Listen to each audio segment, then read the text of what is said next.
Chapter 46. After a while, Ning Ke stopped pressing down. He removed the towel and carefully examined the back of Zhang Yiqi's head.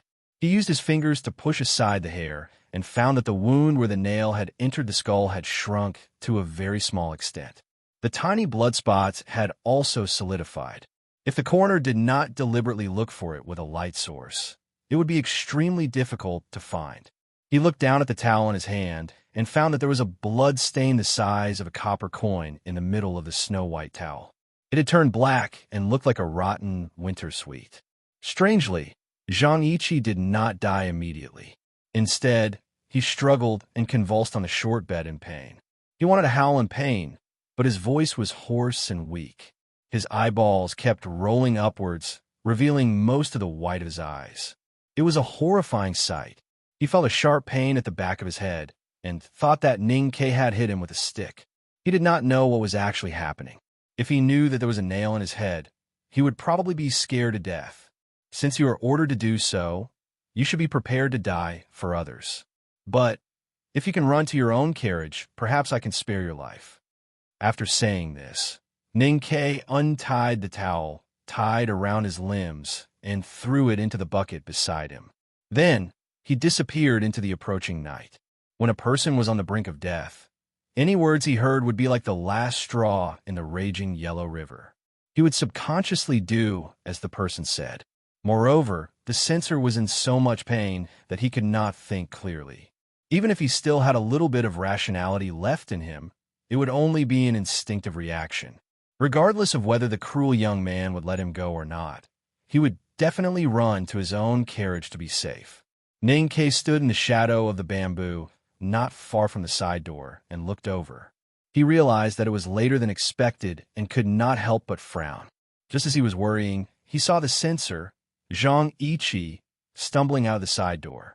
He should have been naked, but he did not know when he had put on more clothes. His body trembled violently, and his eyes were unfocused. He tried his best to open his mouth to shout, but no words came out. He looked like a drunkard, but more like a fish that was about to die of thirst. Outside the side door, the attendant beside the carriage had an anxious look on his face.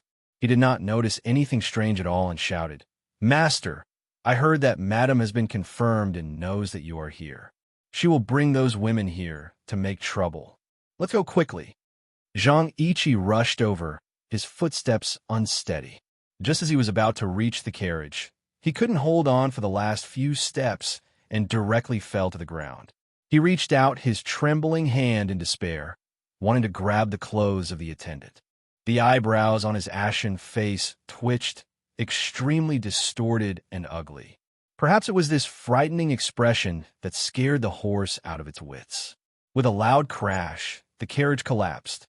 The trunk of the carriage broke apart like building blocks, and like a small mountain, Zhang Yiqi was directly crushed under it.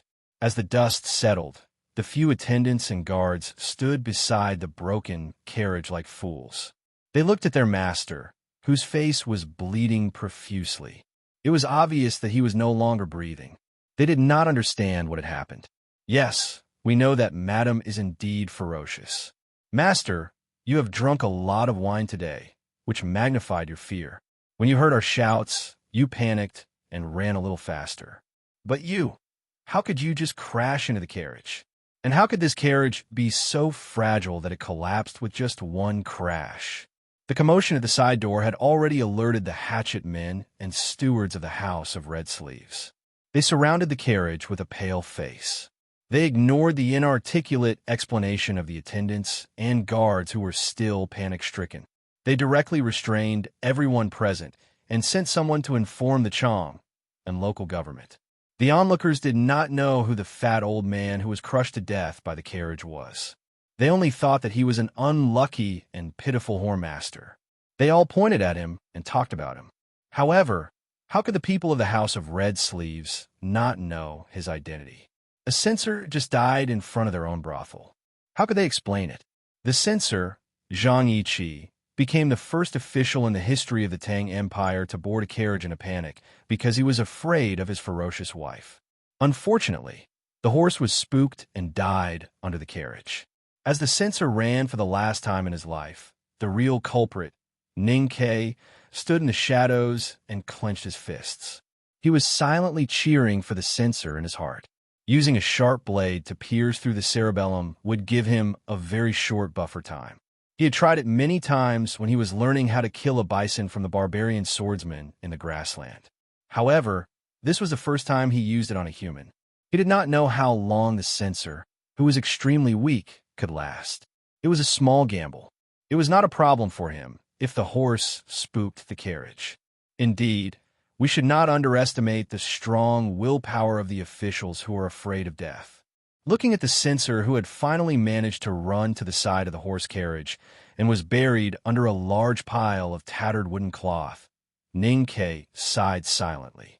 He quickly turned around and left, wiping the sweat off his forehead with a white towel in his hand. This was the first time he killed someone in Chang'an City. It was inevitable that he was a little nervous. However, at this moment, he was thinking more about the fact that Zhang Yiqi was wearing a coat when he ran out. At such a critical moment, the censor still did not want anyone to see his naked body. He was very concerned about his reputation. He was indeed a model of morality and a beast in human clothing. At this time, the stewards in the front and backyard of the House of Red Sleeves had already received the news. Many pairs of eyes were trying to find out if there was anything suspicious. Of course, Ning Ke would not choose to leave at this time. He went along the stream to the courtyard of another girl he was familiar with and chatted with her, who had recently come to visit relatives for a few days. The girl was very happy to see him, probably because she was bored. Ning Ke was also very happy. He talked with her with a face full of smiles and occasionally wiped his lips with a white towel in his hand that had dark plum blossoms hidden inside. The night shrouded the Lin 47th Street. On the bed in the backyard of the old brush pen shop, the master and the servant were talking about what had happened. The basin beside the bed was filled with the burned towel.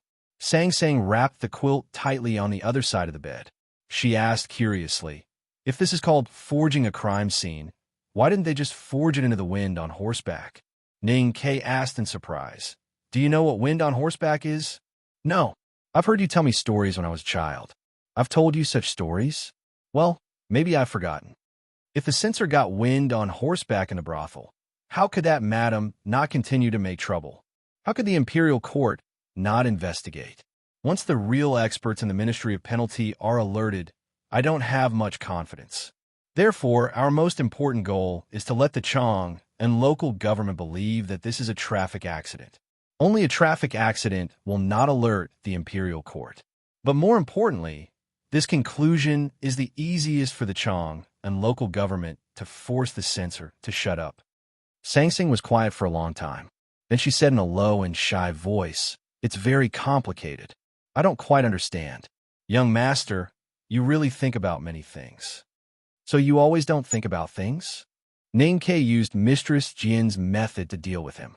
He said resentfully, "If you don't think about things, you will become more and more stupid." Sang Sang answered frankly, "She's a girl.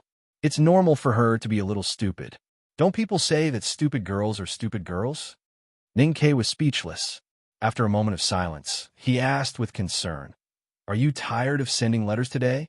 Did anyone in the Zhang's mansion see you?" "I'm fine," Sang Sang answered. Chapter 47.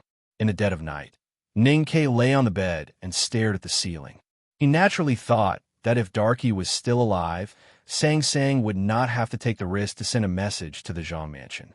There was not much to conclude about today's assassination. After so many days of preparation, it was easy to kill an unguarded old civil official. When the rusty nail pierced into Zhang Yiqi's skull, he was already dead.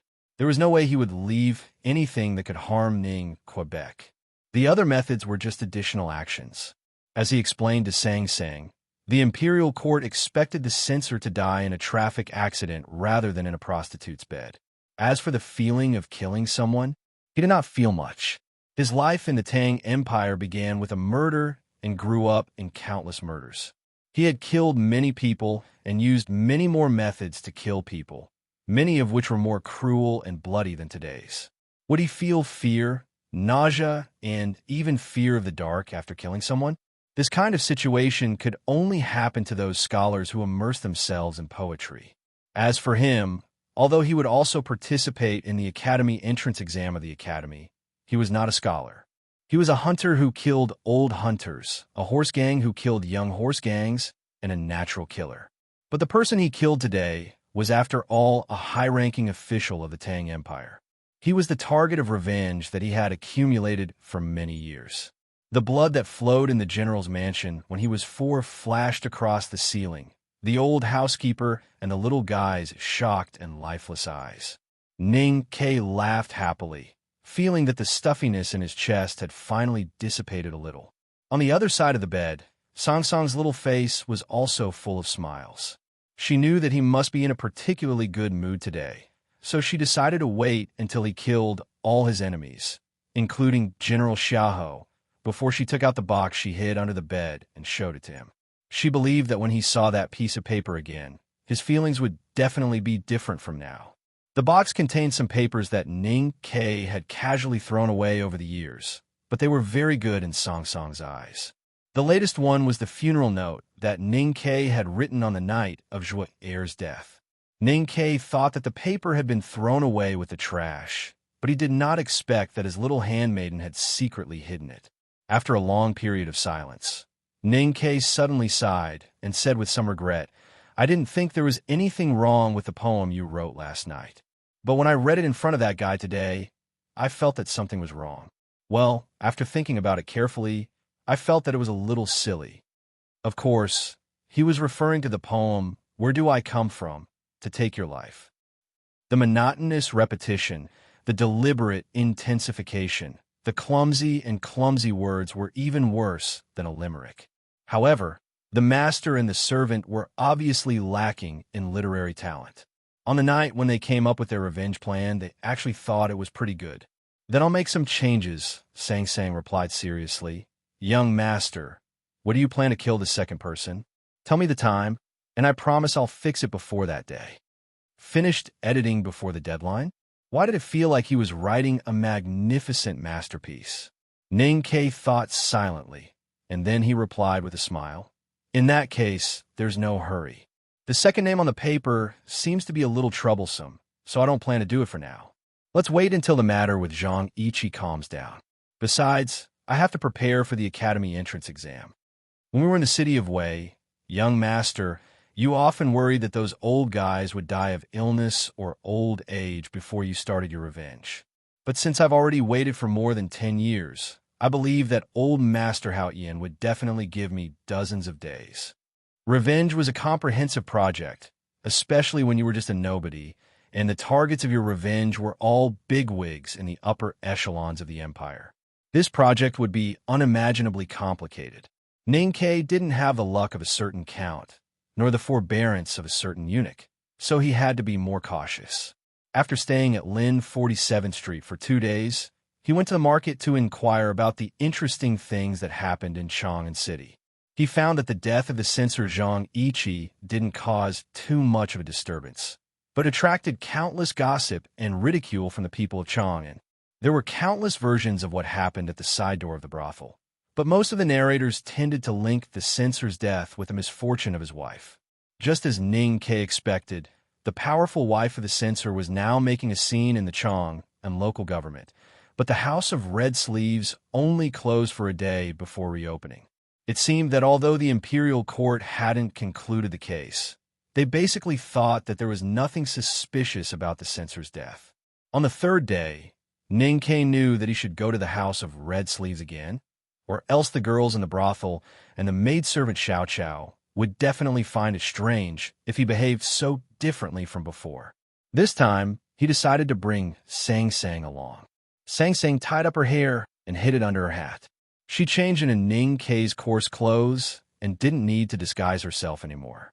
With her tan face and extremely ordinary eyebrows, she looked just like an inconspicuous manservant.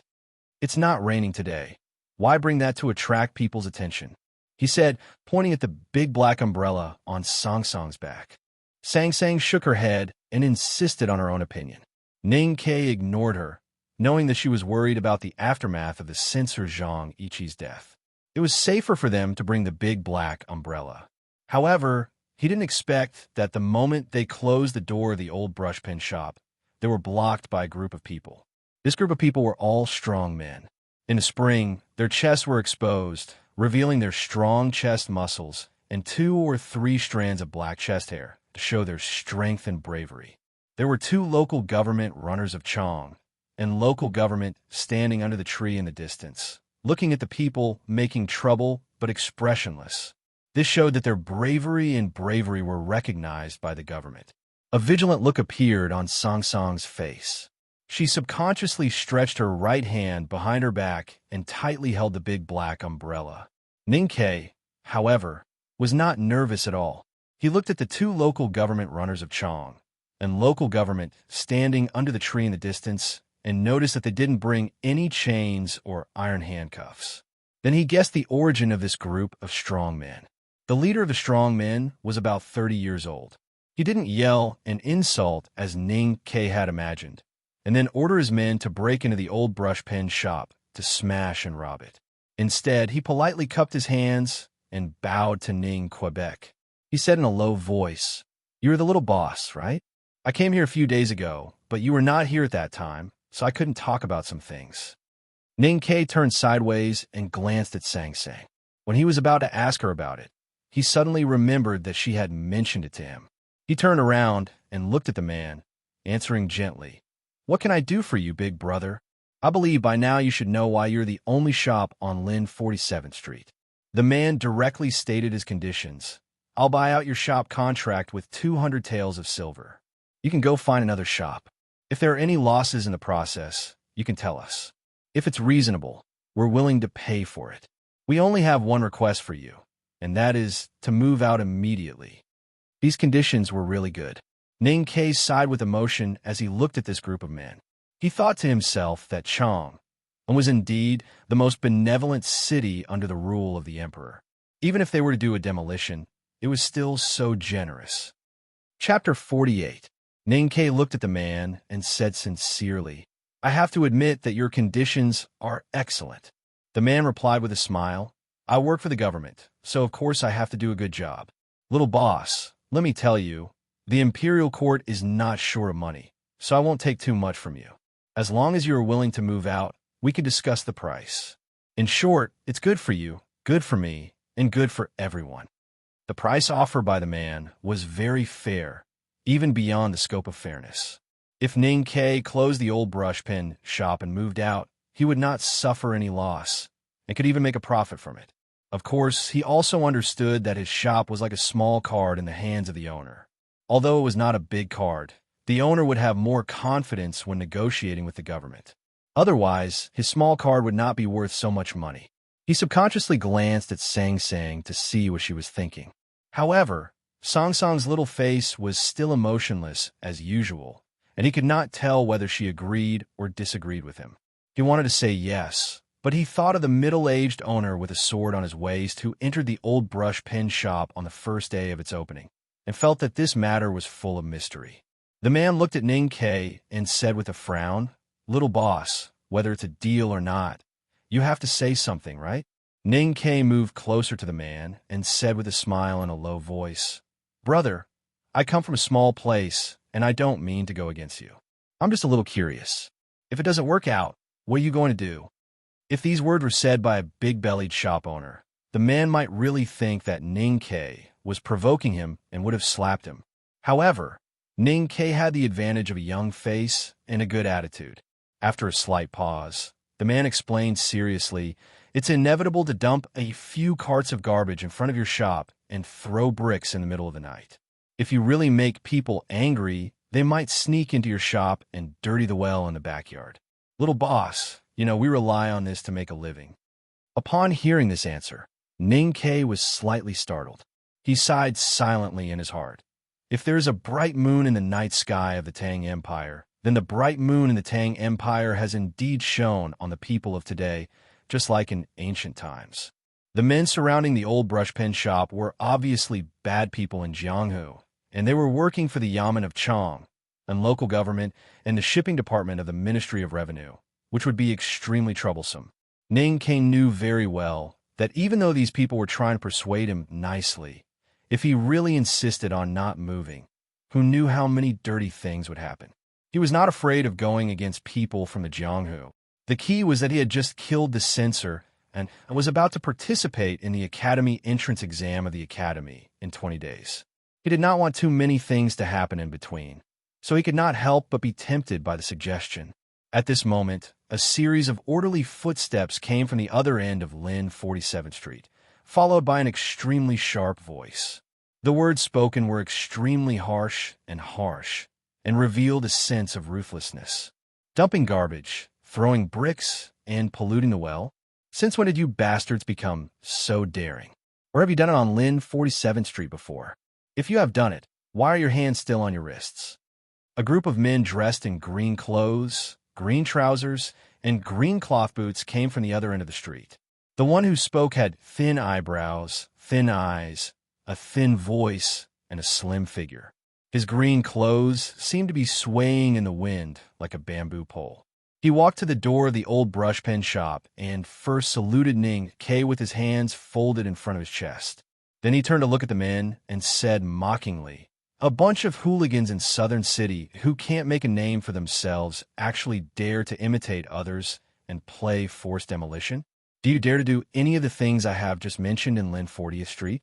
Aren't you afraid that I will break your legs?" The man who had negotiated with Ning K showed a trace of fear on his face. He glanced at the local government runner under the tree behind him, straightened his chest again, and sneered, "Mr. Chi, you have to make it clear. We don't do those things because we think they are dirty. Since the little boss is a reasonable person, why should I do that?" Mr. Chi raised his nose and spat at the man's feet. "Bah, Gu Xiaoqiang, you shut up. If it weren't for the fact that Lin 47th Street is my brother's property, how could you bastards pretend to be scholars?" Gu Xiaoqiang stretched his neck and shouted, "What? I didn't use a knife or a stick. I just talked business with the little boss and bought his shop lease with money. Can't I do that? If you say it violates any law of the Tang Empire, let's go to the Chong and local government for a lawsuit." Mr. Chi spat again and turned to look at Ning Quebec. He casually saluted with his hands folded in front of his chest and said, "Little boss, you are willing to open your shop here, which means you are giving face to us 3,000 brothers. Don't worry about running your shop here. If anyone dares to hurt you, I will chop off his head to apologize to you." Seeing that the two sides were facing each other, Ning K looked a little anxious, but he was not nervous at all. He was watching how the gangs in Chong and City did things with great interest. After a while, he found out that the middle-aged man who rented the shop to him was obviously in a high position in the Chong, an underworld. It was difficult for the government to use a hooligan to do things. He was guessing when the fight would start in front of the audience of the gangster movie. Unexpectedly, the question was turned to him again. He hurriedly smiled and said, "Mr. Chi, I'm very grateful that your boss has exempted me from the rent for 3 months. But today, Mr. Gu has offered a really good price." It was easier to talk when one had more to say. At this point, he stopped talking. Gu Xiaoqiang's face was full of joy when he heard this. He looked at Mr. Chi and said with a smile, "Mr. Chi, listen carefully. This is what the little boss said." Mr. Chi snorted and turned to look at Ning K, asking, "How much did he promise you?" 200 taels of silver. Ning K stretched out 2 fingers. After thinking for a while, he hurriedly added, "If the business suffers losses, Mr. Gu promised to make up for it." Mr. Chi looked at Ning K sarcastically. Suddenly, he pointed at the bluestone bricks under his feet and said harshly, 200 taels of silver? Is there such a fair price in Chang'an? Don't tell me there is. It's right on this Lin 47th Street. Why? Because my brother is kind enough to protect all the shop owners on this street. Those people in Southern City had no choice but to offer such a high price. But what happened in the end? These King little bosses took the money and left. Gu Xiaoqiang showed an embarrassed look. As a matter of fact, the trouble on this street had been going on for nearly half a year. The backers of both sides were so angry that they didn't care about the profits and losses at all. They just wanted to rob this street. It was not convenient for the government to deal with them directly. The gangsters in Southern City, who were ordered around, didn't dare to offend the boss. In the end, they had to use the money to clear the way. Some shop owners ran away after getting the benefits, while others didn't dare to offend either side and would rather sell their shops at a low price at a loss. But no matter what, the people in Southern City had to make money without blood or tears. Upon hearing this, Ning-Ke silently calculated in his heart. He realized that it was indeed better for the owner to sell the benefits to the government. If the owner was really thinking for the sake of these shop owners, he could really be considered benevolent. Mr. Chi looked at Ning-Ke coldly and was about to lose his temper. Suddenly, he remembered his big brother's advice. He forcibly suppressed his anger and said loudly, "They gave you 200 taels of silver? We'll waive your rent for a year, and we'll keep the piece for you for free." Chapter 49. Gu Xiaoqiong was dumbfounded. He looked at him and said, "Mr. Chi, that's not kind of you. How can you raise the price like this?" Mr. Chi roared, "Kind my ass. How can I be kind to you when you own my brother's business?" Gu Xiaoqiong's face turned red after being scolded. He gritted his teeth and said to Ning-Ke, "A fixed price. 500 taels of silver. To tell you the truth, I've spent all the wages of the previous 2 shops. I can't afford any more." Mr. Chi looked at him with a sneer and said sarcastically, "You are so stingy. Is this how Taitu Song teaches his son? You are not generous at all. Let me tell you how to quote the price." He turned to Ning-Ke and said proudly, "Little boss, as long as you are willing to continue to open the shop on this street, as long as I am alive, no one will charge you the rent." Before he finished his sentence, Ning-Ke waved his hand to stop him and asked with a gentle smile, "Mr. Chi, you said before that the rent is free for 1 year?" Mr. Chi was stunned and replied, "Yes." "That's fine." Ning-Ke turned around and bowed to Gu Xiaoqiong and those strong men. He said with a gentle smile, "I'm really sorry. I plan to continue to run this shop. Please go back." Hearing this, the crowd around the old brushpen shop was stunned. It was not because of Ning-Ke's choice, but because Mr. Chi was about to quote a sky-high price, which was equal to giving the shop to Ning-Ke for free. However, Ning-Ke agreed to the condition before Mr. Chi said anything. Mr. Chi was stunned for a long time, and his face gradually became solemn and serious. He cupped his hands in front of his chest and said in a sonorous and forceful voice, "Boss, you're young, but you're generous and righteous. Just because of your words, you could just tell me my name if you need anything in the future. You can do whatever you want in the Eastern City." Gu Xiaoqiong was also stunned for a long time. His dull eyes looked back and forth between Ning-Ke and Mr. Chi. He thought of the angry scolding of his eldest brother, Taitu Song, the slap left on his eldest brother's face by his eldest brother's eldest brother, and the deadline for the support of his eldest brother's eldest brother. He could not help but subconsciously turn his head and look at the 2 government runners under the tree. Today at Lin 47th Street, the 2 Yamen runners of Chong and local government turned a deaf ear to the gathering of gangsters. Obviously, they had neglected their duty. When they saw Gu Xiaoqiong's pitiful eyes asking for help, they coughed and walked towards the old brush pen shop with their swords hanging from their waists. Looking at the 2 runners, Mr. Chi suddenly became extremely cold and angry. He said to Ning-Ke in a cold voice, "Little boss, didn't I say that you could do whatever you wanted, Dongchen?" For some unknown reason, Ning-Ke chose to speak at this time and answered with a smile. Mr. Chi sneered and said, "Well, I'll show you why I dare to boast like that. What are you doing here? Do you want to make trouble?" The runner walked to the front of the crowd and scolded them. "Yes." Mr. Chi answered indifferently and then waved his hand and said, "I want to make trouble, and I want to make it bigger. Brothers, go up and greet these 2 officers." As soon as he finished speaking, the group of men in cyan shirts, trousers, and boots surrounded them. It was unknown who gave the first punch, but after a moment, the punches and kicks hit the 2 Yamen runners like a storm. The 2 Yamen runners were still shouting and cursing. After showing their identities, they wanted to pull out their swords, but were kicked down. After a while, they were beaten badly and rolled on the ground with their heads in their hands. They could not curse, but only moaned painfully. Even the 2 waist swords that represented their identities were thrown out of the crowd. Previously, Ning-Ke only felt that the underworld of Chong and was well-behaved and well-mannered. But now, seeing the 2 official swords thrown out of the crowd, He realized that the underworld of Chong and could be so cruel that they even dared to beat the officers. He looked at the scuffle outside the shop in astonishment. He was so shocked that he couldn't speak when he saw the two runners with their heads bleeding.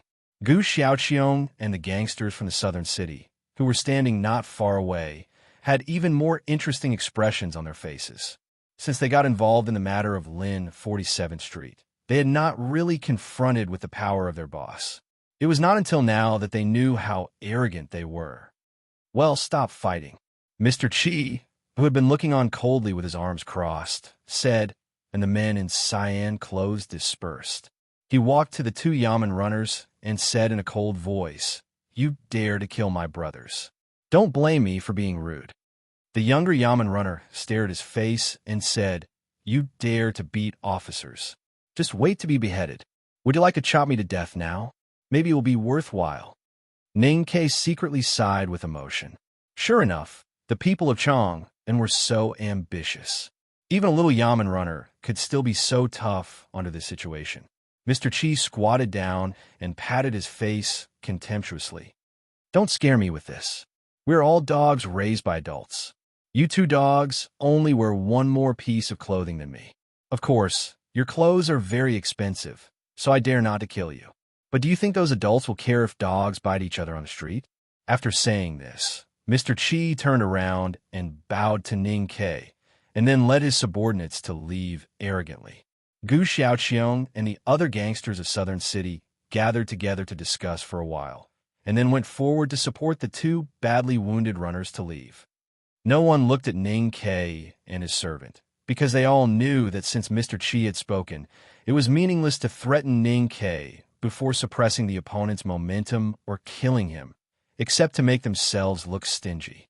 The dispute on Lin 47th Street ended like this, and there was no follow-up. As Mr. Chi said, the owners of the two sides were not interested in interfering in this kind of dog-eat-dog thing. But Ning Ke still couldn't understand something. Although the Yamen runners were small figures, they wore official uniforms and carried official swords, which represented the face of the imperial court and the dignity of the empire.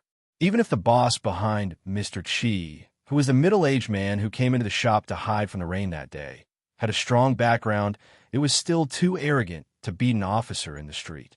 Moreover, Mr. Chi didn't deal with those gangsters from the South City, but beat the Yamen runners of the Chong and local government for no reason, unless there was a deep hatred between the two sides. Thinking of his own speculation in that thing, he frowned slightly and then relaxed again. Today's purpose was to show up at the House of Red Sleeves, and at the same time go shopping to dissipate the pleasure brought by the first step of revenge. As for those troublesome new hatred that had to be solved in the future, he would think about it later. It was a long distance from the Lin 47th Street to the House of Red Sleeves. Usually, Ning Ke would take a carriage that traveled across the city. But today, with Sang Sang as his companion, he was not afraid of boredom and naturally chose to walk. Neither of them took the previous confrontation seriously. Ning Ke was used to bloody and dangerous scenes, while Song Song's mind had no capacity for other things except for some important things. Therefore, they were in a good mood walking through the streets. They went to the Shanghua workshop, Tongda Street, went to the bookstore, bought some cheap lotus leaf rice, and crossed the Vermilion Bird Avenue as fast as they could. Then they found a lively place. Led by an old man in a Taoist robe, dozens of people of Chong, and were kowtowing to an altar. Ning Ke asked the onlookers beside him, and then he knew that a Taoist temple in the South School of Haoyan Taoism was holding a blessing ceremony, hoping to move the spring rain from Chong into the dry northern region. The Taoist priest beside the altar had silver hair and a long beard, and his Taoist robe was fluttering in the wind, looking like an immortal. The wooden sword in his hand was buzzing in the air, and several pieces of fu papers were shaking in the direction of the sword tip, on which some vermilion characters could be vaguely seen. A moment later, with a sound of chi, the wooden sword broke through the air and stabbed into the yellow sand of the altar in front of it. Those fu papers had already been burned by the wind and turned into ashes on the surface of the yellow sand. Chapter 50. The people who were kneeling in front of the altar and worshipping devoutly were still devout, but the surrounding people cheered in unison. This scene gave people the feeling that it was like the reaction of the audience when a juggler performed a dangerous trick in the fragrance workshop. The ceremony of praying for blessing and moving the rain was officially over. The little Taoist children were preparing to move the altar and ritual objects into the Taoist temple.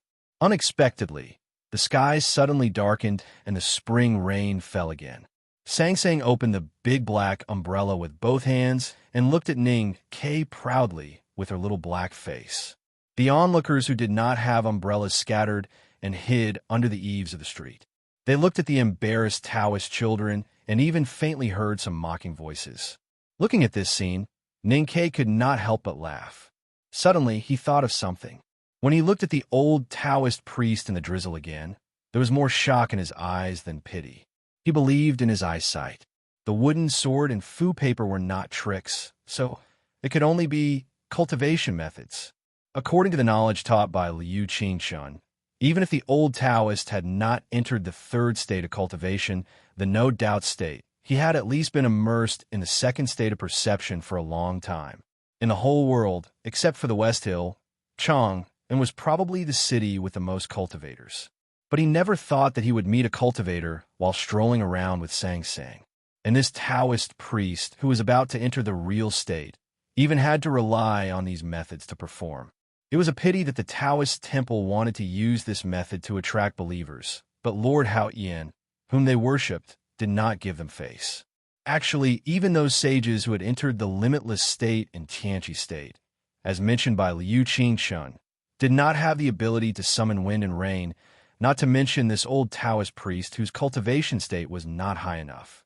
Ning K frowned slightly and looked at the gradually closing door of the Taoist temple. He remembered something. Haotian Taoism was known as the only orthodox religion in the world and was highly respected in all countries. The Taoist temple occupied countless fields and never paid taxes. The divine priests of each branch were highly respected. In countries like the Great River Kingdom and the South Jin Kingdom, when their monarchs ascended the throne, they even needed the blessing and approval of the great divine priest of Haotian Taoism from the West Hill.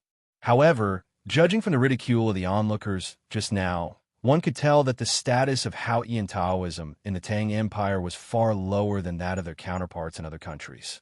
Although the priest of the South School of Haotian Taoism was conferred as the nation master of the Tang Empire, the whole world knew that the relationship between the South School of Haotian Taoism and the West Hill, where the sacrificial hall of Haotian Taoism was located, had always been ambiguous. The right to confer the title of the Abbey Dean of each Taoist temple was all in the hands of His Majesty, and the West Hill could not interfere at all. There was even a rumor that Haotian Taoism was forbidden to preach within the borders when the Tang Empire was founded. Logically speaking, Haotian Taoism, known as the world's #1 orthodox sect, with hundreds of millions of believers and extremely powerful strength, could not tolerate this kind of suppression and humiliation. In fact, they did not tolerate it. Everyone believed that the shadow of the West Hill Divine Kingdom must have been behind the historical curtain of the 17 countries' war against the Tang Empire. At that time, the allied forces of the 17 countries, which claimed to have millions of soldiers, invaded the territory of the Tang Empire, but they were directly crushed into pieces by the empire's vigorous cavalry, which was like the rising sun. Then, the army of the Tang Empire seized the opportunity to attack the Yanggu Pass like a tide, sweeping the world and destroying countless cities. After this magnificent battle, the so-called Allied forces melted like ice and snow. 3 of the countries were directly conquered by the Tang Empire and became the 3 counties of Hebei province today. These 3 counties were also the 3 counties that Emperor Taizu of the Tang Empire squeezed the most during his expedition to the north. What was puzzling was that in this magnificent war of the world, the West Hill Divine Kingdom had always stayed out of it, and the countless hidden powerhouses of Haotian Taoism had never taken action. Perhaps because of this, when the power was redivided after the war, the Tang Empire did not deliberately attack Haotian Taoism again, and Haotian Taoism finally obtained the qualification to preach within the territory of the Tang Empire. After this battle, The Tang Empire established its position as the world's hegemon. Haotian Taoism still had the most believers in the world, one in the secular world and the other in the religion. Both sides hated each other, and because they did not have the confidence to fight each other, they pretended not to see each other and gradually lost interest in fighting each other. This situation had been maintained for 1,000 years, and there was no change until now. Therefore, Haotian Taoism was still superior in other places. In the territory of the Tang Empire, even the smallest Taoist temple had to pay taxes. In other places, all the people were believers of Haotian Taoism. In the territory of the Tang Empire, even the South School of Haotian Taoism, which was controlled by the imperial court, had to send out cultivators to perform tricks on the streets for the people of the Tang Empire to see if they wanted to attract believers, walking in the rain under the big black umbrella. Ning Ke thought of the previous scene and couldn't help shaking his head with a smile. He said, "Speaking of which, that old Taoist is really pitiful. I wonder if the nation master of the Tang Empire is the same in the palace." Holding the big black umbrella with her right hand and shoulder, Sang Sang was eating a wife cake bought from an unknown stall in her left hand. She said with a lisp, "Young master, it seems that you like Chang'an very much. Different places and cities nourish different people, but the taste of people can also change the taste of the city." Ning Ke answered with a smile, "Rather than saying that I like Chang'an, I like the people of Chang." As he said this, he suddenly frowned and said, 3, 4, 7, 8. Sang Sang was stunned and stuffed the wife cake into her small mouth. Her left hand quickly reached out to a place on his back and scratched twice. Ning Ke frowned and took the heavy big black umbrella from her hand. He corrected, "No, it's still 7 and 7. Got it." In the continuous spring rain in Chang, and a big black umbrella, like a dusty black lotus, was walking between the straight streets and winding alleys, between the eaves of the high-rise buildings, and among the pedestrians with umbrellas and straw raincoats. Under the big black umbrella, Sang Sang held the wife cake in one hand and kept scratching Ning Ke's itch with the other. Both of them looked happy and satisfied. Except for those who sold umbrellas and ran carriage businesses, there were probably no businessmen in the world who liked the spring rain in Chang, and every year. Brothels were no exception. Because of the accident that happened outside the side door a few days ago, the House of Red Sleeves was forced to close for one night. Also, some unlucky rumors were spread. Now the light rain outside the building was suitable for playing the zither and painting, but looked a little lonely in broad daylight. The girls who were qualified to have their own small courtyard could not bear the loneliness and gathered in front of the building. After greeting Mistress Jian, they went to the music room and chatted with each other to kill time by eating melon seeds. Until Ning Ke and his handmaiden stepped in, the situation suddenly changed. For a moment, the whole building was filled with silver bell-like laughter. In a quiet room on the top floor, a man about 40 years old saw this scene and looked at the girls under him. He could not help frowning and scolded in a low voice. "They really think that they're young ladies with nothing to do. Meng 3, ask Mistress Jian. Remember to be respectful. Who is that lad?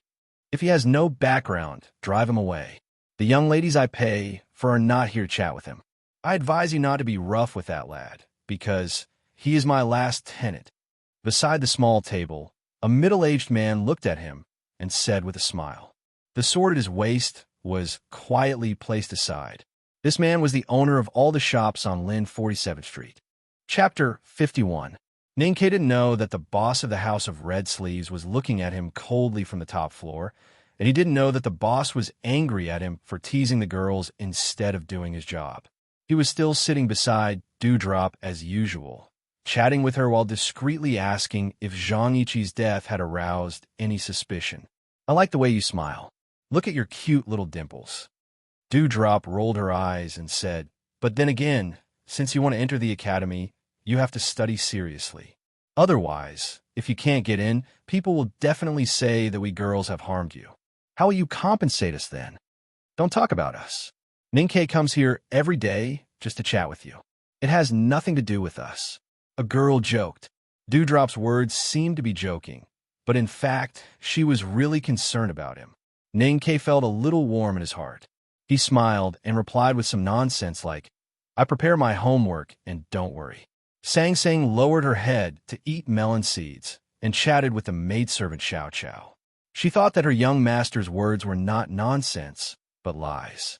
There were 6 courses in the academy entrance examination, and she urged him every day. How many courses had he read? Although she didn't need to disguise herself as a manservant, the girls in the brothel had sharp eyes and could tell that she was an ugly girl the moment she entered the brothel. Xiao Xiao chatted with her and thought that Ning Ke must think that Sang Sang was ugly, so he shamelessly went to the brothel every day. In the room on the top floor, the middle-aged man in a turquoise robe walked slowly to the boss of the House of Red Sleeves. He stood side by side and looked downstairs. He looked at the lad who was sitting in a chair and talking with the girls around him gently. He couldn't help smiling, and his handsome and steady eyes suddenly brightened. If this lad is the last tenant of Lin 47th Street, then I have no reason to tolerate him. The man smiled and said, if you drive him away, all the lease contracts will be in my hands, and then I will transfer them to the Yamen. Do you have any reason to refuse the requisition of that street by the Chong and local government? All the shop owners on Lin 47th Street have been driven away by you, but have you ever seen me lower my head? The middle-aged man in a turquoise robe smiled and said, moreover, you can't drive this lad away. You can't chase him away. The man quietly stared at his eyes and suddenly laughed, saying, yeah, who would dare to do anything to you? Old Chow of the Spring Breeze Pavilion. The green-robed, middle-aged man smiled and didn't answer. He turned around and sat back in his chair. He had already received a message from Old Four and knew what had happened on Lin 47th Street today. A little scholar who came to Chong and to prepare for the exams was fearless in front of the 2 gangs who were about to have a bloody fight. He even took advantage of the situation to raise the price and snatched a year's rent from his hands. What was more puzzling to him was that the lad didn't raise the price sky high. Instead, he seemed to be very experienced and had a sense of propriety. In other words, he was very magnanimous. On the first day of the opening of the old brush pen shop, he went to Lin 47th Street not to take shelter from the rain, but to see which fool dared to rent his shop. Who knew that the lad might not know what had happened in the Jianghu of Chang'an City, but he was definitely not a fool. In this world, no fool could write such good calligraphy, and no fool could leave such a thick knife callus between his thumb and index finger. Thinking of the strength and even the vague, killing intent in the ink on the wall of the old brush pen shop, and Shi Iv's description of the scene today, the middle-aged man even suspected that the lad had killed people. No, it should be suspected that the lad had killed a lot of people. It was hard to believe that he had killed a lot of people at the age of 15 or 16, for someone who had been walking in the darkness and blood all year round. For such a lad, as long as he didn't want to move, who could force him to move? Old Chow, I'm asking you a question on behalf of the prince's mansion. Can you show some respect? The middle-aged man raised his head and found that he was lost in thought because he was thinking about the lad. He couldn't help but smile apologetically. The words prince's mansion seemed to have no effect on his carefree mind. The man who talked to him today was named Shui Delu. Although it was a tacky name, he was definitely not a layman. A man who could manage the #1 brothel in Chong and City couldn't be too tacky. Most people in Chong and thought that the brothel was owned by a high-ranking official of the Chong and local government. However, only people like the middle-aged man knew that Shui Delu relied on the steward of the prince's mansion. Some even suspected that the brothel itself was the property of the prince. The House of Red Sleeves has been in some trouble recently. I really didn't expect that Brother Shui would still have the time to chat about those things. Shui Delu's face turned slightly cold. He said, you should know that the Lin 47th Street is not what the prince's mansion wants. It's just that it's inconvenient for the military ministry and the Ministry of Revenue to take care of it.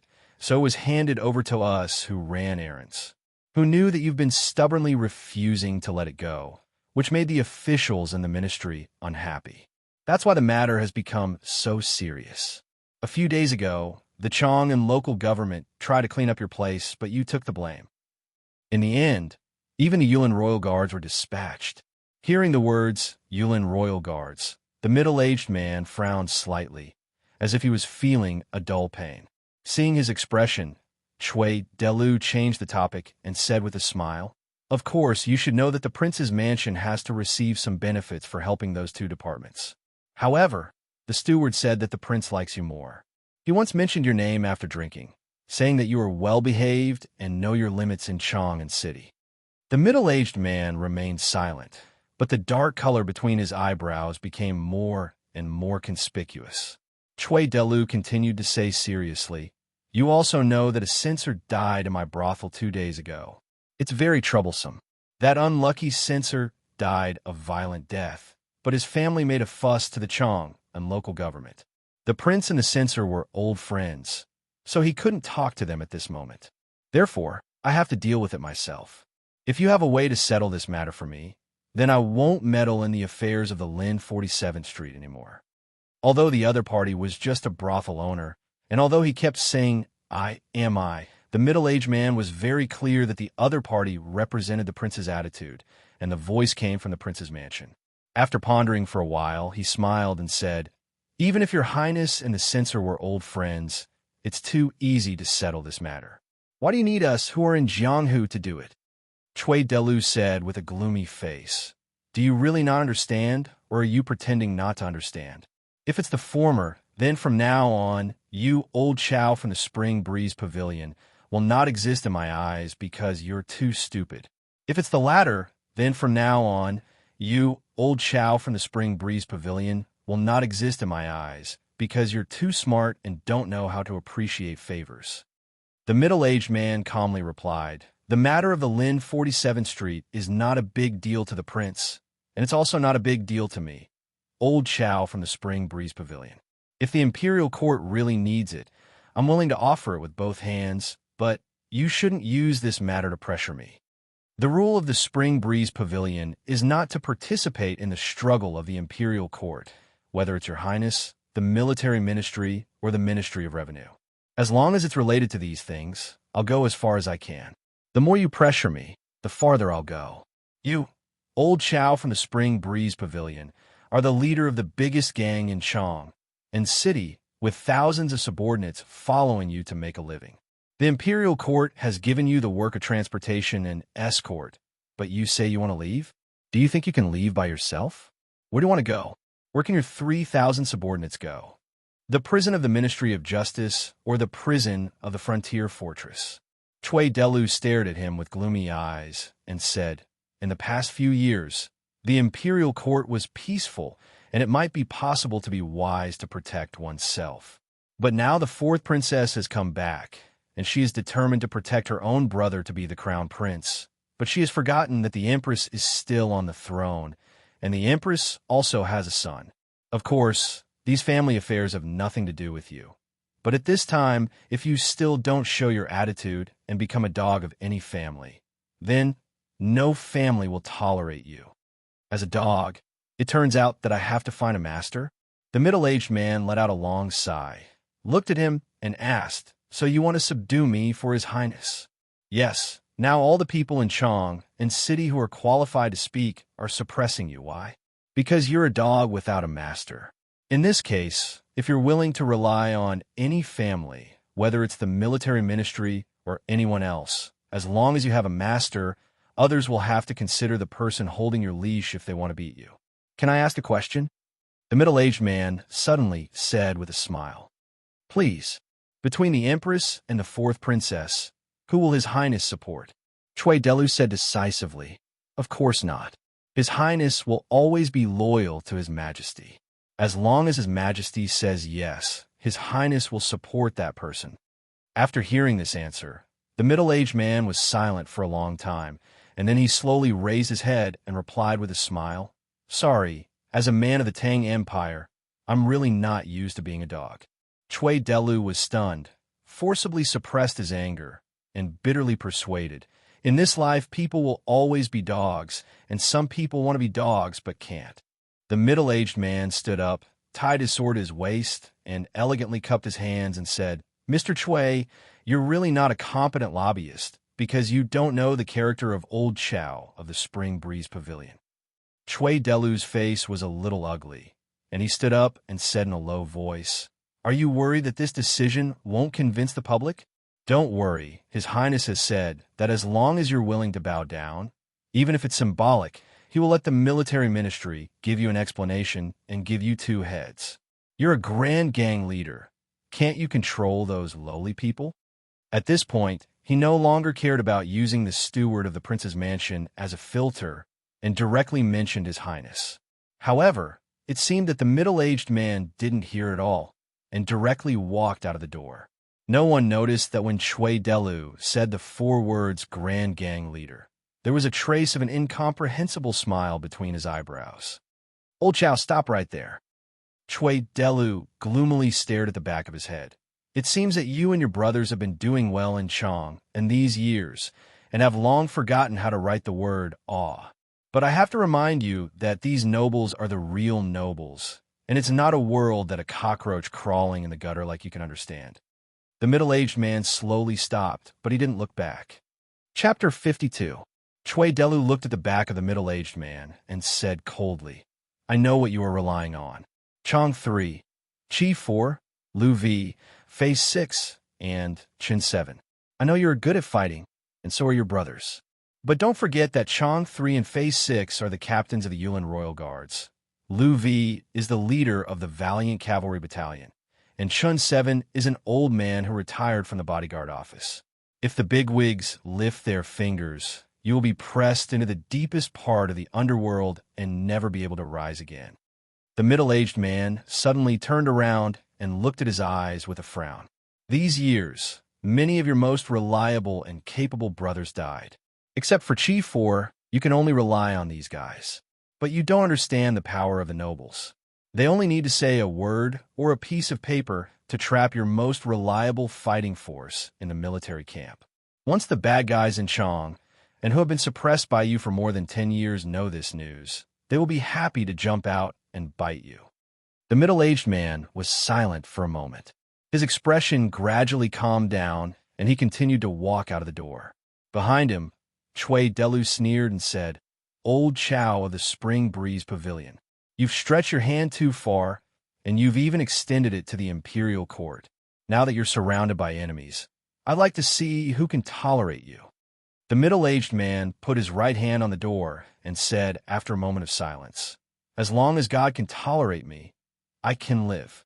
The conversation on the top floor of the House of Red Sleeves, in a sense, determined the natural course of the history of the underground world of Chong. When the bigwigs in the imperial court suddenly became interested in the weeds in Jianghu, no matter how strong the weeds were and how strong their desire to live was, they would be like the grassland after a wildfire, leaving only blackened wastes and residual roots in the soil. They would never be as lush as before. This was the smell of power.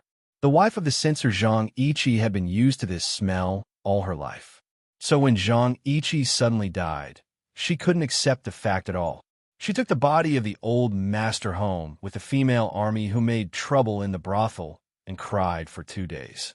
Then she began to run between the Supreme Judiciary and the Chong, and local government which was responsible for the security of the capital. Unfortunately, this time it was her turn to smell the smell of power, which became a little worse. How could my old master have such a short life? He told me that 27 years ago, the state preceptor had read his fortune and said that he would definitely live to 100 years old. In my opinion, my master must have been killed by the vixen in that brothel. Governor, you have to help me. If you dare to cover that brothel, I will go to the prince's mansion to seek justice for my old master. The official sitting on the stage was in his early 40s. He had triangular eyes, a rosacea nose, and a sparse beard on his chin. His appearance was not elegant at all. In the officialdom of the Tang Empire, which paid great attention to the appearance of a handsome person, this person was not sent to the counties and states below, but stayed in the Chang'an government, which was really unusual. The official looked at the skinny woman standing in the hall and felt a headache because of her words. Fortunately, the officials of the Tang Empire knew the legendary life of the national master very well. After careful calculation, he realized that the national master was just a Taoist servant of the South School of Hao-Ian Taoism 27 years ago. He had not met the current emperor and made a name for himself. At that time, The national master's fortune-telling for Zhang Yiqi was mostly to cheat money. Thinking of this, he could not help coughing twice and said solemnly, "Ahem. Madam, I'm sorry for your loss. First of all, you have to understand that I'm Shangguan Yangyu, the judicial military advisor of the Chong and local government, not the governor. Secondly, the remains of the censor have been examined in detail. It was indeed because the carriage accidentally fell and crushed him, which led to his death from a heavy blow to the brain. It was really not a murder case. Censor Zhang Yiqi's death at the side door of a brothel was a hot topic in Chong'an, but most of them were ridiculed, and no one in the officialdom connected it with murder. In order to avoid those poor censors from making a fuss, the Chong and local government had already classified the case as a traffic accident 2 days ago. But no one expected that the censor's wife would not let it go and directly went to the supreme judiciary. The censor's job was to offend the officials, so it was impossible for him to be popular. Although Zhang Yiqi was dead, the prince was still there, so no officials would take the opportunity to smear the censor's wife. But no one wanted to be nosy either, so the supreme judiciary directly pushed the censor's wife back to the Chong and local government. The governor heard the beating of the drum and inquired that it was the fierce censor's wife. He had already sneaked back to the backyard from the side door and told his subordinates that he was not feeling well today and needed a rest. As the judicial military advisor of the Chong and local government, Shangguan Yangyu was in charge of investigating cases, but he couldn't find a reason to slip away. And he didn't want to. In the eyes of other officials, the censor's wife was a shrew who should not be trifled with. But in his eyes, all the officials' wives were paper tigers. As long as he knew what they were afraid of and scared them, they could be easily dealt with, and he might even get some benefits from it. At such a critical moment, he didn't forget to get benefits, which showed how greedy this judicial military advisor was. And it all started from his origin. Shangguan Yangyu's ancestral home was the South Jin Kingdom. His ancestors moved to Chong and settled there for 5 generations. They lived in the poor eastern city for generations, but there was no promising man in his family. They were either gamblers or lustful. For 5 generations, they only managed to save 2 shabby tile-roofed houses and a dozen taels of silver. It was not until Shangguan Yangyu's generation that he was lucky enough to pass the written examination for the government. Then, he started from the lowest jailer and finally became a real official. After becoming the judicial military advisor, Shangguan Yangyu was no longer as low-key and cautious as he used to be. The fear of poverty and the crazy pursuit of money made him start his road of bribery. The Chong and local government was closely watched by the imperial court, and it was a poor yamen that had to pay taxes. It was impossible for him to take bribes, but he could bend the law. In the case of censor Zhang Yiqi, he didn't dare to wrongly accuse the brothel, but he wanted to see if he could extort some money from the dead man's wife. He squinted at the thin censor's wife, and before she could refute, he beckoned her to come closer and said in a low voice, "Madam, the witnesses are your own guards and attendants. The physical evidence is still piled up in the backyard of the yamen. The censor still smells of cosmetics. And that day when you rushed over with a group of female servants with wooden sticks, half of the people in Chong and city saw it. You say, the censor didn't kill himself in his own carriage because he was afraid that you were going to the brothel to catch the adulterer. Who would believe that?" The censor's wife's expression suddenly changed. When she was about to scold him, Shangguan Yangyu smiled and squinted his triangular eyes into a small square in the middle of a copper coin. He continued to say in a low voice, "In fact, I also understand that the censor's death is too strange, too stupid, and not pleasant to hear. You have to make a scene to show that you have a clear conscience, so that people won't say that you forced your master to die. Besides, if you really make a scene, the brothel will have to compensate you a lot of money. Alas, when a person dies in the underworld, he can no longer care about the living. What's the use of the compensation and pension given by the imperial court? Of course, it's best to get some money." The censor's wife's skinny face was extremely unnatural. Obviously, Shangguan Yangyu had hit the nail on the head. She hesitated for a long time and suddenly looked at him expectantly. She lowered her voice and said, "If it's done, I'll give you 20%. If the censor or the palace knew that she dared to make a deal with the law of the Tang Empire in the court, both Shangguan Yangyu and the censor's wife would probably be killed. However, all the people in the Chong and local government were afraid that the censor's wife would make a scene, so it was very quiet in the court. She was not worried that someone would hear it. However, to the censor's wife's surprise, Shangguan Yangyu's face suddenly darkened. He slapped the gavel in his hand and shouted sternly, "What a bold woman! I respect you because your husband is the censor, but you actually want to court death." His shout directly scared the censor's wife. Shangguan Yangyu's face seemed to be drawn, but he quickly became amiable and said earnestly, "I reprimanded you because I want to save you. Do you know who the backer of that brothel is? You actually want to extort money from them? You really have guts." The censor's wife held the table and said in a trembling voice, This. I still need your advice." Shangguan Yangyu naturally could not say that the Chong and local government had some shares in that brothel. He pretended to be mysterious and pointed to the sky. He lowered his voice and said, "That's the property of the Empress." When the censor's wife heard the words, the Empress, she suddenly panicked and even felt that her knees were a little weak. She said in a trembling voice, "What should we do? What should we do? If you insist on making trouble, I can't guarantee that the censor's reputation can be preserved. After all, someone saw him running out of the brothel, and he was drunk at that time."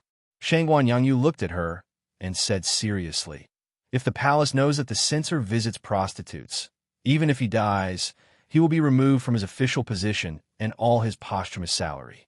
At that time, your efforts will be in vain." The censor's wife asked in horror, Then what should I do? I won't sue him, okay? The problem is that this matter has already been made known. However, if you can bribe the person in charge of that brothel, please don't let this matter spread to the palace, especially to the ears of that person. Maybe this matter can still be settled. Then let's do it. The censor's wife had already lost her idea. Her skinny face was full of confusion and nervousness. She asked, "How do you think this matter should be settled?" Shangguan Yangyu smiled slightly. He knew that there would be a sum of money coming into his account soon. He could not help but feel that every pore on his body was relaxed. The censor's wife's skinny face in front of him also became much more pleasing to the eye. He thought proudly in his heart, "How can eating a man be as simple as eating a woman? How can eating a living person be as comfortable as eating a dead person?" He was born poor or even lowly. He had no ancestors, no backers, and an ugly face. Well, he ate the plaintiff and the defendant. He was as greedy as a locust. When he flattered his superiors, he was as thick-skinned as a wild boar. There was nothing remarkable about his character. However, as long as Lord Haoyan did not accept him, he would continue to live stubbornly and ugly like this. As the saying goes, as long as God can tolerate me, I can live. The spring rain continued for another 2 days, but the business at Lin 47th Street was still so quiet. Ning Ke did not know that there was a judicial military adjunct named Shangguan Yangyu in the Chong and local government. Because of the greed in his bones, he helped him solve the little trouble of assassinating the censor Zhang Yiqi. At this time, he was holding a bowl of hot noodles and looking at the bluestone slabs that were constantly being washed by the rain. He was thinking about the academy entrance examination that was coming soon and the expensive tuition and accommodation fees. He felt a little depressed and cold and subconsciously tightened his collar with his left hand. Although he had been exempted from a whole year's rent from the mysterious owner, which was equivalent to earning 300 taels of silver after careful calculation, this silver was not cash, but something on paper. If the owner really could not withstand the pressure from the government, or if the old brush pen shop could not continue to operate even without rent, it would be equivalent to zero. Thinking of this, he could not help but sigh again. He lowered his head and used the tip of the chopsticks to pick the noodles in the bowl and poked the fresh green onions. He had no desire to eat at all. These 2 days, he did not even have the interest to write, let alone this bowl of noodles that he had eaten for several years. He could even guess with his eyes closed that there were 4 Sichuan peppers and 30 green onions in it without even smelling it. The rain outside the shop was getting heavier and heavier, hitting the ground and splashing water into mist. The sight was getting worse and worse, and the outer wall of the warehouse of the shipping department of the Ministry of Revenue could not be seen clearly. Ning-Kei held the bowl of noodles and walked to the threshold, half squatting to continue watching the rain, and then he lowered his head to eat the noodles. Suddenly, he raised his head and looked up to the right. A middle-aged man, holding an oil paper umbrella, appeared outside the old brushpin shop. The arrogant rain had soaked most of his green robe, and the scabbard at his waist was also full of water droplets. He was the owner who had exempted Ning-Kei from a year's rent. His green robe was soaked by the rain, and the color of the front and back of his lapel was a little dark. He looked a little embarrassed, but strangely, this middle-aged man did not look embarrassed at all. He held the oil paper umbrella and stood quietly at the threshold, looking at the uninterrupted rain in front of him with a calm expression, as if he was looking at a street full of peach blossoms and sunshine. Ning-Kei looked up at him for a moment without saying anything, and then he lowered his head to eat the noodles. After a long silence, the middle-aged man suddenly looked down at him and said with a smile, "The noodles are very fragrant."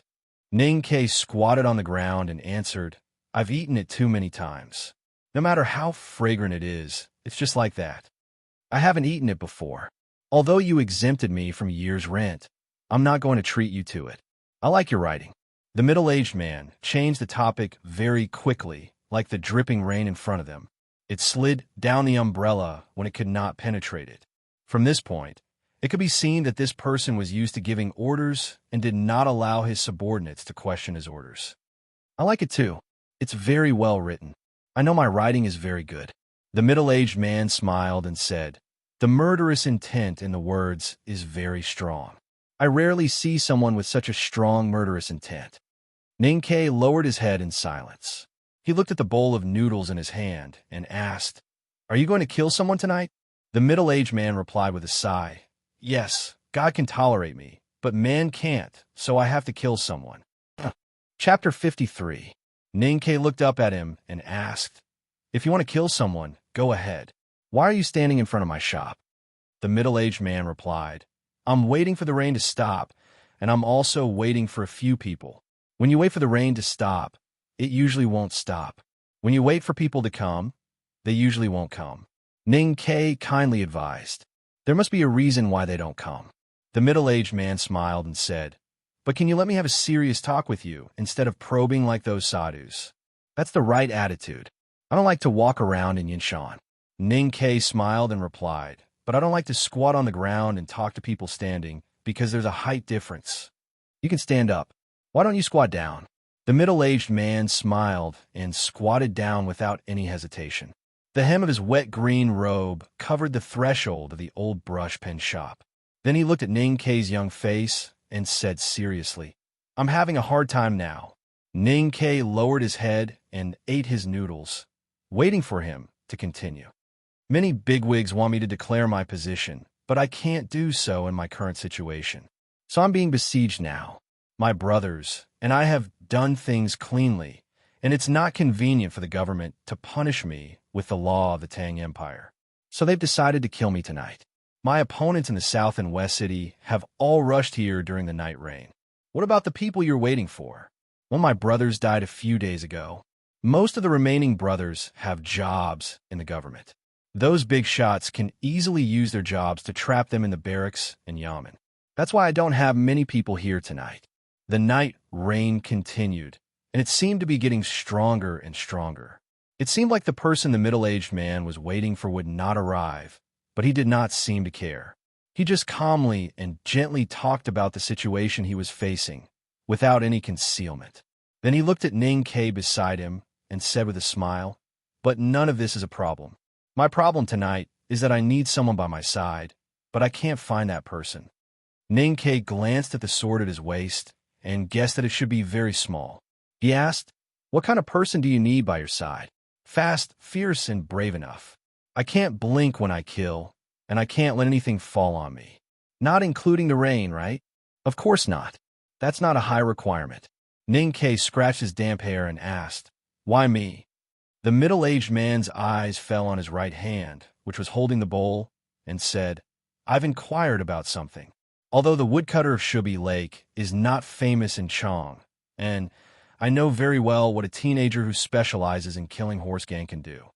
After a moment of silence, Ning Ke smiled and said, "Why should I go with you? What's in it?" The middle-aged man appreciated the young man's straightforwardness.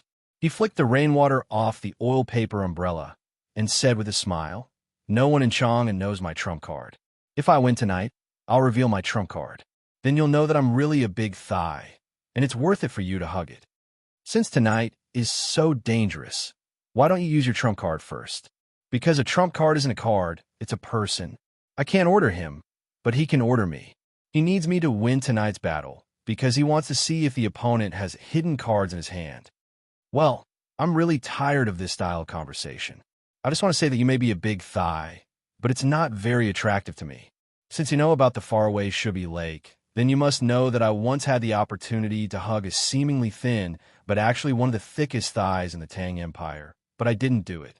Ning Ke was naturally referring to the fourth princess of the Tang Empire, Liu. After saying this, he fell silent again. He put the bowl in his hand on the wet ground and squatted with the middle-aged man, watching the rain.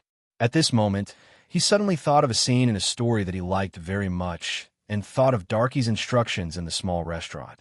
So he made a decision. Note, after a moment of silence, the middle-aged man said, "Or, are you used to making a direct offer?" Ning Ke stretched out his hand to slap the annoying rain and said neatly, 500 taels of silver. The middle-aged man frowned and suggested, "That's too little. Should we add a little more?" The scene of the two haggling at the doorstep of the bookstore on a rainy night was really strange. The employer actually thought that the money was too little. Ning Ke turned to look at him and asked, "How many people do you think I'll kill tonight?" The middle-aged man thought for a moment and said, "At least 5. Ning Ke replied, "On the grassland, I might not get 5 taels of silver even if I kill 5 horse gangs. So don't worry, I'll definitely risk my life for 500 taels of silver." "I don't need you to risk your life." The middle-aged man looked at him with a smile and said, "If it's time to risk your life, you can leave first." Ning Ke shook his head and said, "That's not my style. It's really stupid to say that friendship is stronger than gold, but since we're doing business, of course we have to abide by the basic professional ethics." The middle-aged man smiled and reached out his hand. "Deal." Ning Ke reached out and shook his hand gently, then let go. He said, "My surname is Ning. Ning Quebec. My surname is Chow Shu. What an arrogant surname. What a gentle name. People in Chong, and call me Old Chow of the Spring Breeze Pavilion. You can call me Brother Chow. Chow Shu sounds better. Shu, are you the leader of the Fish Dragon Gang? You can call me Old Chow. Besides, I've never admitted that I'm the leader of the Fish Dragon Gang. I just gathered a group of brothers to do something inconvenient for the imperial court." Ning Ke finally confirmed his identity and patted his shoulder with a smile. He said, "The leader of the largest gang in Chong, and is still so modest. Shu, you're too hypocritical." He pulled out the ordinary knife from the pile of firewood, found the boxwood bough, an arrow quiver from the box, picked up the big black umbrella from the rough celadone jar, wrapped it layer by layer with old cloth, and then tied it all on his back. Then he searched the bottom of the box for a long time and found a black mask that hadn't been washed for a long time. He carefully put on the close-fitting soft armor and put on an old short-sleeved arrow robe. He loosened his hair into the common style of the people of Ueluan Kingdom and covered most of his face with the black mask. Ning Ke carefully looked at himself in the bronze mirror for a long time and confirmed that there were no flaws. He walked to the small kitchen and said, "I'm leaving." Sang Sang was cleaning the kitchen stove and washing the pots, bowls, and brushes. There was no expression on her little face, but there was a vague childish irritation in her slender eyes. For some reason, the little handmaiden put down the bowls and washed the brushes today, making muffled sound from time to time. She wiped the bottom of the pot with a rag so hard that it seemed to be going through the black bottom of the pot. Ning Ke was slightly startled and then understood. He gently explained, "It's always good to earn some money, and I think that guy should have a strong background. I'll do him a favor in the future." With a bang, Sang Sang threw the rag on the edge of the stove and carried the heavy iron pot to pour the dirty water. The little girl twisted her waist and pretended not to see him or hear his explanation. Ning Ke rubbed his furrowed eyebrows. After a moment of silence, he said, "Darky, that idiot, died after a casual sentence. Even if I wanted to make an excuse, I couldn't go to the underworld to find him. So tonight, I will pay for him." After saying this, he ignored Song Song's little mood and directly walked out of the back house and into the shop in front. As the leader of the Fish Dragon Gang, the biggest gang in Chong, and Old Chow of the Spring Breeze Pavilion had wandered in Jianghu for many years and seen many strange people. He knew that the young boss of the old brush pen shop must be one of them, so he was mentally prepared. But now seeing Ning Ke dressed like this, he could not help but feel a little surprised. He looked at the mysterious thing wrapped in rags and said with a wry smile, "Looking at your dress, you don't look like you're going to kill people. You look like a poor man who owes gambling debts and is going to run away at night. Are you going to carry all your belongings?" "I only carry a knife. You should be satisfied." Ning Ke walked to his side and glanced at the wind and rain in Lin 40th Street. Noticing that there was no one at either end of the long alley, he could not help but frown and said, "I hope there is no traitor among your brothers. I hope your brothers can keep this alley safe. I don't want the scene of me following you to kill people to become Suo 2 of the Chong and local government tomorrow." Old Chow looked down at the black mask covering most of the lad's face and said with a smile, "Actually, you don't have to be so cautious. If you and I are still alive after tonight, then no one in Chong, or even the whole Tang Empire will dare to make trouble for you, as long as you don't violate the law of the Tang Empire." Hearing this, Ning Ke thought to himself, who said that the biggest gang in Chong and had no background. But he did not want to take off his mask to kill people openly. His clear voice came through the black mask. "I'm used to keeping a low profile." Old Chow smiled and did not try to persuade him anymore. The tranquility of a spring night had long been disturbed by the pitter-patter of rain, and now there was the sound of footsteps. Ning Ke walked out of the doorsill, and Chow Xiaoshu opened the seemingly fragile oil paper umbrella. Both of them walked into the night and the rain at the same time. Sang Sang rushed out. She stood in the doorsill, holding the heavy iron pot in her hands. She looked at the bowl of noodles on the table and the back of the figure in the alley in the wind and rain. She anxiously shouted, "Young master, you haven't finished your noodles."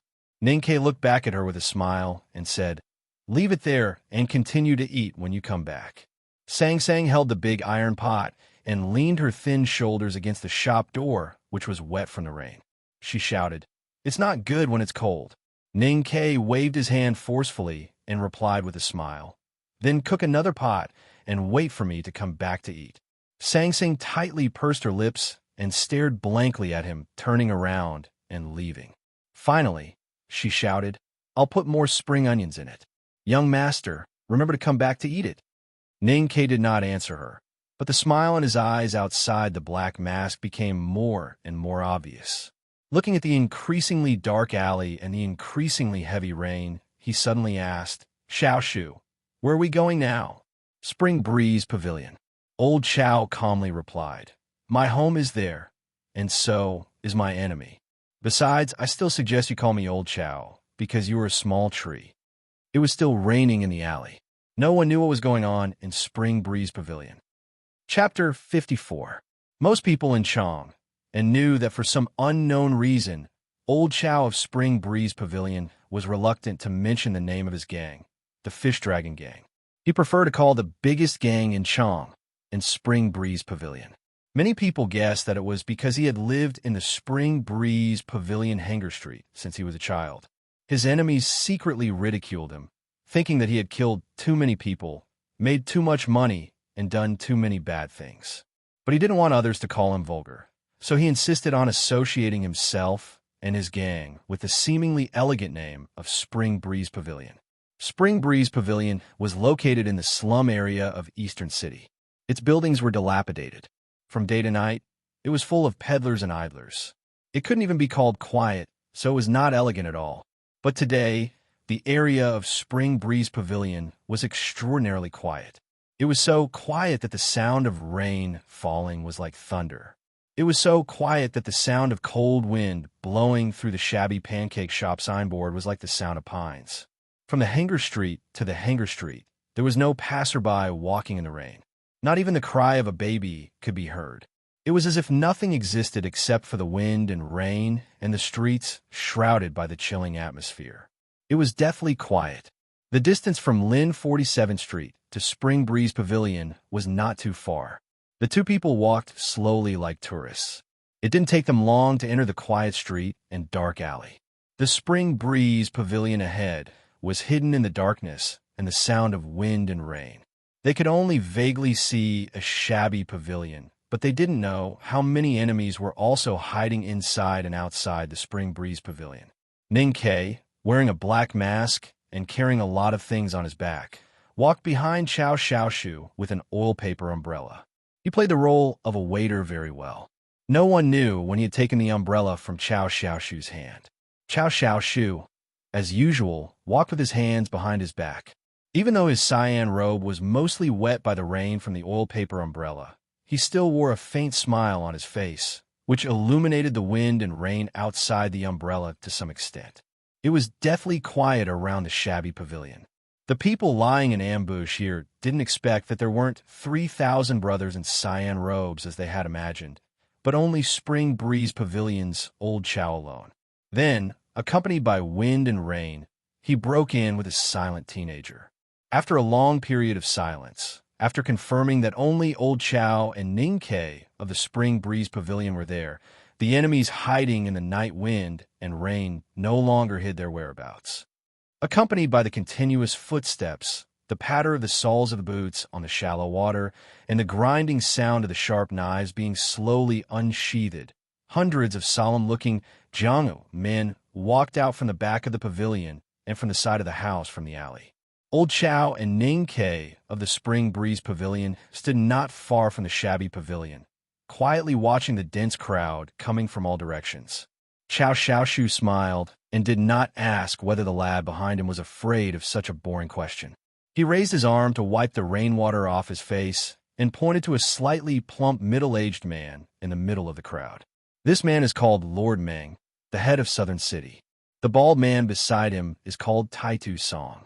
Lord Meng is Taitu Song's elder brother, and Taitu Song is the elder brother of the So-and-so who went to your shop to make trouble that day. As the green-clothed, middle-aged man raised his arm, the crowd surrounding them in the rainy night suddenly became restless. The expressions of the men who stood at the very front with sharp blades in their hands to show off their bravery to their boss stiffened, and they subconsciously took a step back. Ning Ke stood behind him and quietly watched this scene. He roughly understood the status of the Fish Dragon Gang in the dark world of Chong and City and the deterrent power of Old Chow of the Spring Breeze Pavilion in the hearts of these Jianghu people. Chao Xiaoshu smiled and did not say anything to ridicule him. He pointed to a thin and tall man deep in the east side of the crowd and said, "This is Junjie, the manager of Western City. He also has many men under his command. My brothers are very close to him." Then he looked at the crowd standing in a small circle behind the pavilion and slightly frowned. He said, "Those are Uncle Mao's men. Uncle Mao has always hung around with the Chong and local government. He is very unruly and disgusting. I'm naturally not afraid of him, but since his sister-in-law is the concubine of the Registrar General of the Chong and local government, I have to show him some respect. Those men are more troublesome. They are all retired from the city gate guards and have real martial arts. What is more troublesome is that the city gate guards themselves are very dissatisfied with me because I don't need to pay tribute to them for the freight routes I am in charge of. If I kill them, I don't know whether the city gate guards will be stupid enough to continue to make trouble." In the rainy spring night, hundreds of Chong and heroes gathered around the Spring Breeze Pavilion in order to besiege and kill him, the leader of the biggest gang in Chong. However, in the face of such a situation, he very gently introduced to Ning Ke, who came tonight without leaving out anyone. He seemed to be extraordinarily patient or confident. Ning Ke lowered his voice and said, "You can introduce them, but don't introduce me." They're all Chong and gangsters. If they know my identity, how can I live in Chong and City? After tonight, if these people are not killed, they will probably be scared out of their wits. Old Chow of the Spring Breeze Pavilion looked at the crowd in the rainy night with his hands behind his back and said calmly, "If so, why are you still afraid of them?" Ning K held the umbrella and looked at his back. He explained very seriously, "I'm not afraid of killing people, but I am afraid of trouble." Just when the two were talking softly under the umbrella, the crowd in the rainy night finally couldn't bear the humiliation of looking down on the heroes of Chang'an. After several discussions, they forced Lord Meng of the Southern City to speak for them. Although it seemed that Old Chow of the Spring Breeze Pavilion was bound to die, to be honest, no one dared to be presumptuous in front of him until he died. Lord Meng of the Southern City was the same. However, at this time, he had the most people and the most power, and he was suppressed by the Fish Dragon Gang the most. It was unreasonable for him to not show up. Unloading the grain, moving the warehouse, the logistical support of the military ministry, and the guard of the warehouse of the Ministry of Revenue are the most profitable secret jobs in the Tang Empire. These years, your Fish Dragon Gang has occupied all of them, and you don't even share some of the soup with your brothers. Is there really such a reason in the world? Lord Meng of the Southern City looked at Chao Xiaoshu coldly and said, "You should be very clear about what it means to offend the public. In the past, your brothers respected you because of your seniority in the Spring Breeze Pavilion. However, now that the Imperial Court wants to punish you, you are still so stubborn. Then don't blame us for being rude to you." The cultural level of people in Jianghu is never high, so they can only say these words over and over again. Years ago, I had to negotiate with people in person, and these words are really getting calluses. Standing under the umbrella, Chao Xiaoshu looked at Lord Meng of the Southern City, who was speaking with fervor and assurance, and said softly with a smile. Of course, his words were not for Lord Meng, but for Ning K behind him. Seeing that Chao Xiaoshu despised him so much, Lord Meng of the Southern City looked extremely gloomy. He heavily hit the ground with his crutch and shouted, "The Fish Dragon Gang claims to have 3,000 cyan-robed men, but you and I both know that there are no more than 200 people who dare to fight for you. Now, your brothers who are best at fighting are all suppressed in the valiant cavalry battalion of the Yulin Royal Guards by the nobles. Tonight, I want to see how you can escape." Looking at his slightly twitching fat face, Chao Xiaoshu suddenly smiled and answered, "Let me answer your first question first. Whether it's the distribution of grain, storage, or transportation, I've monopolized these businesses for so many years. Naturally, I'm qualified to monopolize them. Whether it's you, Junjia, or Uncle Mao, none of you have the ability to monopolize these businesses. Even if these businesses were placed in front of you, you wouldn't dare to take them. You don't need to test whether I have a backup plan or not. I can tell you that none of the brothers of Spring Breeze Pavilion will come to the Spring Breeze Pavilion, and Chi Laosi is not here. Don't you feel strange? Don't feel strange. He and his brothers have gone to your home. I believe that at this time, the Southern City, Eastern City, and the outer house of your Uncle Mao have begun to be disturbed." As these words resounded around the dilapidated pavilion, the crowd in the rain suddenly became even more restless. They had surrounded Chao Xiaoshu here and had sent people to track his whereabouts. Who would have thought that Chao Xiaoshu would use himself as bait to lure them here, and then send all the remaining forces of the Fish Dragon Gang to their lair? Don't bring disaster to your wife and children's homes. The retreating men of the city gate guards sternly rebuked, "Chao Xiaoshu, you have gone too far." Chao Xiaoshu's face was slightly cold, and then he slightly shook his head and said, "You besieged me in front of my home. If I didn't disperse my family members in advance, does it count as bringing disaster to my home? But don't worry, I, Old Chow of the Spring Breeze Pavilion, always do things according to the rules. I don't intend to kill you in front of your home and make your parents, wives, and children sad." After a short pause, he looked at the crowd and calmly said, "But after tonight, don't think about having a home in Chang'an City. Don't think about having a home in Chang'an City." Such a simple sentence made a lot of images appear in the minds of the people present. The 5 words, "Old Chow of the Spring Breeze Pavilion," was a promise of faith. If he said he wouldn't touch their families, he definitely wouldn't. However, on a slightly cold spring night, their old parents, sick wives, and children were rudely driven out of their homes, and then the houses and shops they had operated for many years were destroyed by the men in black robes of the Fish Dragon Gang. Who could accept such things happening to themselves? Lord Meng's fat face twitched again. The umbrella in his hand didn't block all the rain, and this twitch actually flicked off some raindrops on his flesh. He coldly said, "No house can be built again, and the dead can't be brought back to life. As long as we kill you, old Chow of the Spring Breeze Pavilion, Jianghu will be different from then on. Chong and city will be ours. Chong and city will always belong to His Majesty the Emperor." Chow Xiaoshu slightly mocked and lowered his head to look at the sword at his waist. Then he raised his head to reveal a heart-warming smile and said, "Speaking of killing me, have you ever seen me fight?" Ning Ke, who was behind him, closed the oil paper umbrella and casually threw it to his feet. Then he raised his right hand to the hilt of the rain cloud behind him. Chow Xiaoshu slowly reached out his hand to hold the hilt of the sword at his waist. At the moment when his slender fingers touched the hilt of the rain-stained sword, his black robe slightly shook, and countless raindrops were flicked off in a fine water powder, like a misty fog. The middle-aged man, with a gentle smile, suddenly became murderous, as if he had become another person. The cold raindrops around him seemed to have felt something. They swayed and tilted to avoid him silently, and no more raindrops dared to touch his black robe. Chapter 55.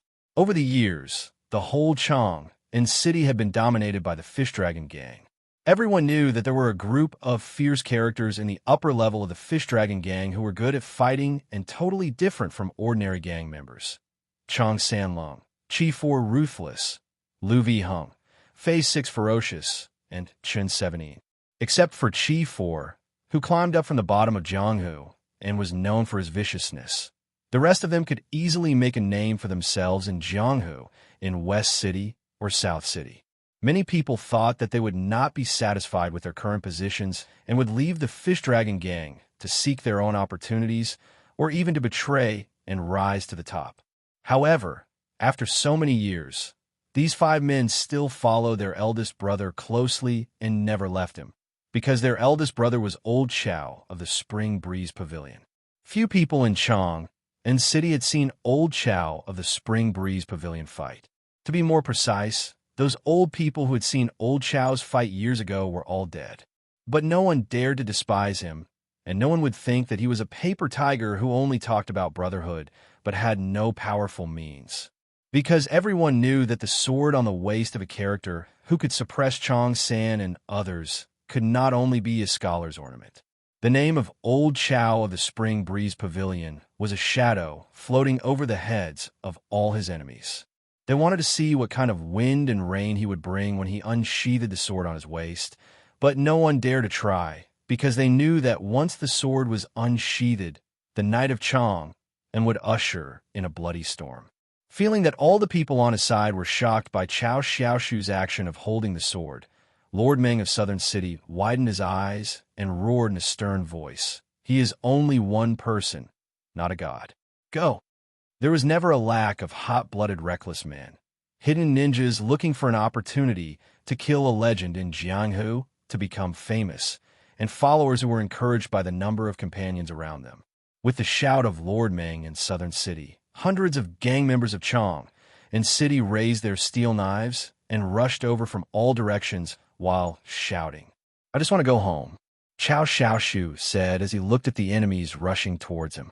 Then, with a clang, he broke through the shabby pavilion and alley in the rain. The sword at his waist was like a dragon coming out of its sheath. It looked slow, but in fact it was very fast, stabbing towards the person rushing at the front. Ning Ke looked at Chow Xiaoshu's back. His right hand had already grasped the hilt, but he did not pull out the recently sharpened padao. He wanted to see the real strength of this Chong and legend of the night. At the same time, he felt that what Little Tree King had said was too pretentious. He was worried that he would be killed by a bolt of lightning if he pulled out his padao. The style of Chow Xiaoshu's sword was very ordinary. It was ordinary in length and width, and there was nothing special about the edge. However, at the moment when the raindrops were scattered by the high-speed sword, many fine lines could be vaguely seen on the sword. Those fine lines were not some kind of talisman, but more like several gaps filled with mercury. If a person who was too pretentious said the truth, he would be mistaken for being pretentious. Ning Ke stared at the sword and saw that the ordinary sword changed from stabbing to patting at the last moment, accurately and easily patting on the chest of that man. He finally understood that old Chow of Spring Breeze Pavilion was not pretentious, but that this person was really pretentious. The straight sword was forcibly bent into a shape in the air by some force.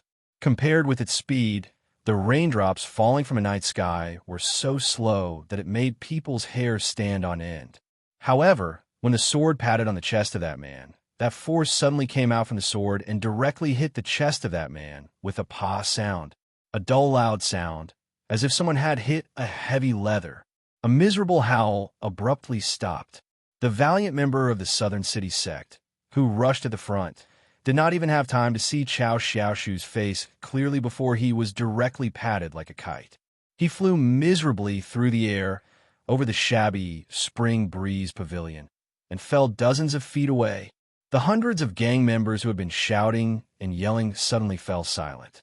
Their gazes subconsciously followed their companion's gaze as he drew an extremely long arc in the rainy night sky. Then, fear quickly took over their bodies, and their hands that were wielding their blades became cold.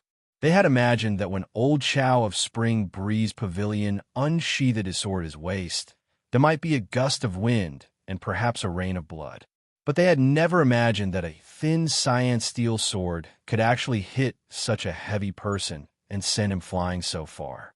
The terrifying power contained in a wave of the thin sword was like a big hammer in the hands of a deity, which could shake the heaven and the earth.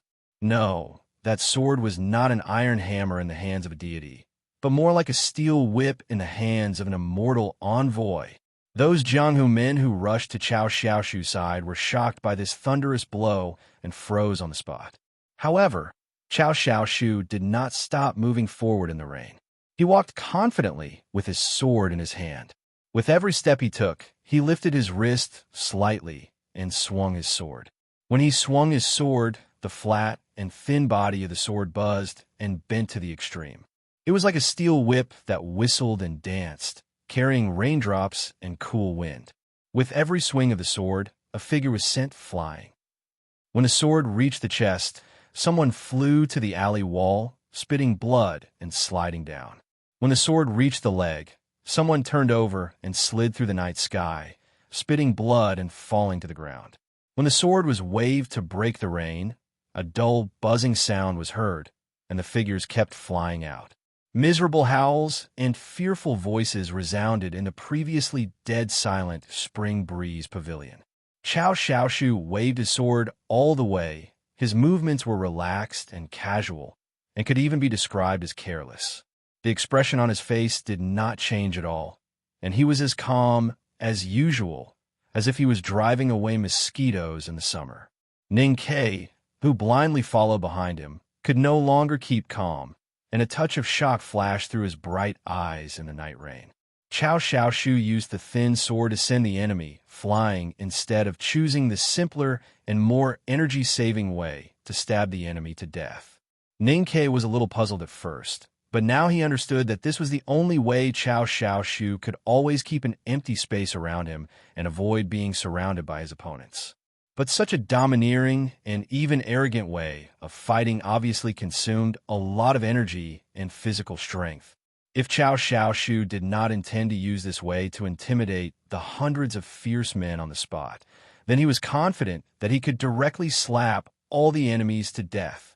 Ning Ke looked at the back of Chow Xiaoshu, at the middle-aged man who was arrogantly moving forward in the night rain, at the howls of the men who were sent flying under his sword, and at the people who were moaning in the muddy water in the distance. He pursed his lips and thought, "I know you are strong, but I did not expect you to be so strong." The few big shots of Chong and City who were hiding in the crowd had long been scared out of their wits. Today they finally saw old Chow of Spring Breeze Pavilion use his sword, but they would rather have never seen it in their lives. Usually, they lived well under the shadow of the Fish Dragon Gang, thinking that the gap between the two sides was not big, and that if they risked their lives, they would still have the power to fight. But at this moment, in the cold spring rain, these people bitterly found that the reality was so cruel. They could live only because the Fish Dragon Gang and the middle-aged man did not even bother to take a second look at them. A legend was a legend, whether in Jianghu, brothels, or officialdom. Those who could become legends in people's memory must have their reasons for becoming legends, and this would not change just because the legend had not appeared for many years. Chapter 56. Seeing their subordinates, who were usually valiant, being slapped away by the middle-aged man with a light wave of his sleeves, and seeing the man getting closer and closer, Lord Meng, Junjie, and Uncle Mao, who were ambitious and ruthless people in South City and West City, began to tremble slightly and could not suppress the strong desire to retreat. However, thinking of the real nobles standing behind them and the two real strong men in the mansion, they gritted their teeth and let out the fiercest roar. "Let's rush up and surround him." Flying axes. The roar reverberated in the streets around Spring Breeze Pavilion. Strangely, upon hearing the words "surround him," the gang members who had mustered up their remaining courage and rushed forward with steel knives and howled dispersed at the fastest speed, trying their best to stay away from Chao Xiaoshu and Ning Quebec. The crowd in front of them dispersed, revealing 2 rows of strong men. Those men had coarse cloth belts tied around their waists, in which there were 4 small axes clamped between the cloth belts, and 2 of them were already holding small axes in their hands, ready to throw them out.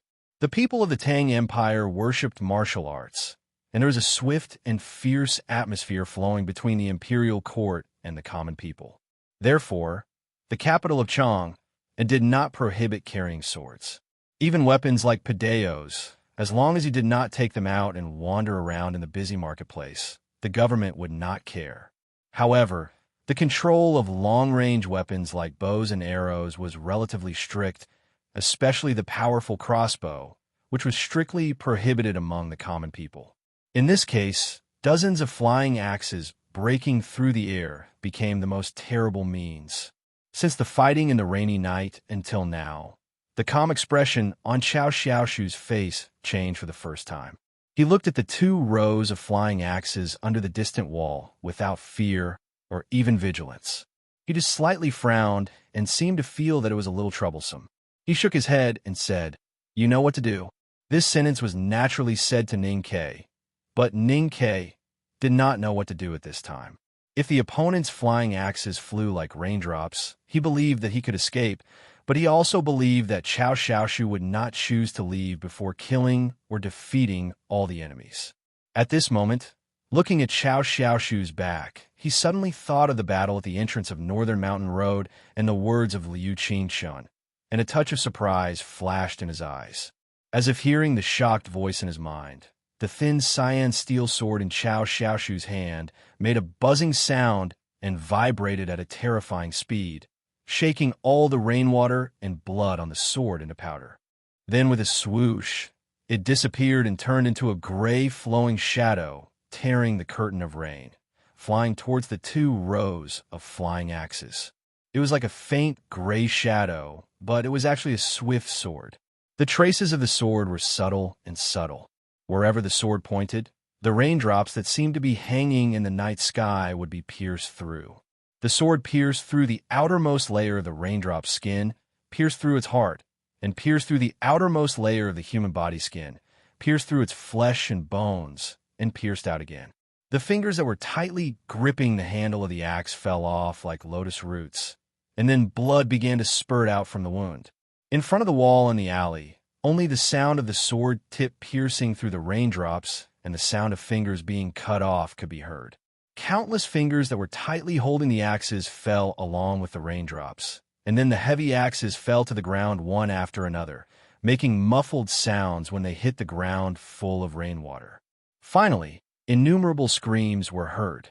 2 axes with the fastest reactions and movements had already thrown the axes in their hands when old Chao of Spring Breeze Pavilion raised his sword. However, in a split second, The gray sword shadow swept through their wrists, and only blood could be seen. They actually threw out their hands together with the axes, and then drew a mournful line of blood, and sadly fell to the ground not far away. The scene looked extremely bloody. The Spring Breeze Pavilion under the night rain was dead silent. Standing in the rain, Chao Xiaoshu looked at the hundreds of Chong and gang members around him and watched the screams caused by his flying sword appearing and disappearing from time to time. His face was calm and unmoved. Lord Meng of Southern City, with a pale face, pointed at Chao Xiaoshu outside the pavilion tremblingly and screamed like a crazy woman. Chao Xiaoshu! Chao Xiaoshu! Chao Xiaoshu! How could you be a cultivator? How could you be a great sword master? What kind of person do you need by your side? Fast enough, fierce enough, and brave enough. You can't blink when killing people, and you can't let anything fall on me. Ning Ke stared at the back of Chao Xiaoshu in front of him and saw the middle-aged man's slightly trembling hands hanging outside the cyan thin sleeves. His body could not help but feel a little stiff. The thin sword turned into a silent gray shadow, which finally proved his guess, and he finally understood the previous conversation in the shop. In the battle at the entrance of Northern Mountain Road, the great sword master abandoned by the academy had a close warrior beside him. After Liu Qingchun lured the great sword master to death, he killed the warrior's close warrior immediately. It was because cultivators like sword masters and psyche masters were most afraid of being killed at close range in a battle, just like old Chao of Spring Breeze Pavilion, who finally showed his real strength at this time. At this moment, Chao Xiaoshu's mind and primordial qi were all tied on the unpredictable flying sword. It seemed to be extremely powerful, but he had lost all his defensive ability without the sword in his hand. If someone on the opposite side could break through the flying sword at this time, or quietly approach him to launch a sneak attack, he would be in great danger. Presumably, when Chao Xiaoshu was in those dangerous battles in the past, he must have had those rumored fierce brothers by his side as his personal attendants. However, tonight his brothers were all locked up in their respective camps by the government. Therefore, he needed to find someone he could trust and who was strong enough to protect his personal safety. So he went to Lin 47th Street in the dripping spring rain and walked into the calligraphy shop called Old Brush Pen Shop. Standing on the wet ground outside the threshold, he looked at the lad who was sighing and eating noodles and said with a smile, "I'm going to kill someone. I need a person by my side." Chao Xiaoshu only knew what Ning Ke had done, but he did not know what kind of person he was. However, there was no doubt that it was a gamble to entrust his safety and even his life to Ning Ke casually. This gamble, or trust, made Ning Ke feel a little heavy on his shoulders. He took a deep breath and slightly tightened his right hand between his thumb and index finger. He grasped the hilt of the slanted blade on his back and slowly pulled out the snow-white and traceless padao. The rainwater fell on the ground and was quickly stained by the accumulated dust.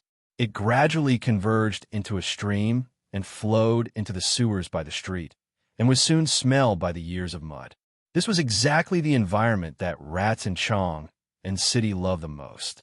A rat with festering fur used its two dirty black front paws to pounce on a severed human finger, chewing on it excitedly. Occasionally, it would stop to lick the blood on its fur. It had nothing to do with the killing of the humans that happened in its high view. It only hoped that the faint shadow would cut off a few more fingers, hoping that the rain would wash those fingers to its front. "Master Hao Yin, please bless us. Our family's food for the next few days will depend on you." With a bang, a lump of something whizzed over and smashed right in front of the rat, splashing dirty water and blood all over the ground. "Master Hao Yin thinks that I'm too greedy, so he wants to smash me to death?" The rat quickly ran away in horror. When it was about to get into the rat hole at the foot of the courtyard wall, it reluctantly looked back at the finger that was about to be gnawed into bones. Then it resolutely swung its tail and got into the hole. If it looked carefully and found that the lump of something splashing rainwater and blood was a human head, it would definitely regret its decision. After the rat got out of the rat hole, it could no longer regret. At the moment when it was trampled into meat paste by the hard military boot of the Tang army, It didn't know whether its regret was that it couldn't tell its kind how delicious human flesh was. An elite soldier of the Tang army slowly took back his feet, wearing military boots. He glanced at the bloody rat at his feet and listened to the sounds outside the courtyard wall. He slowly returned to the ranks and used hand gestures to describe the situation of the battle outside to his colleague.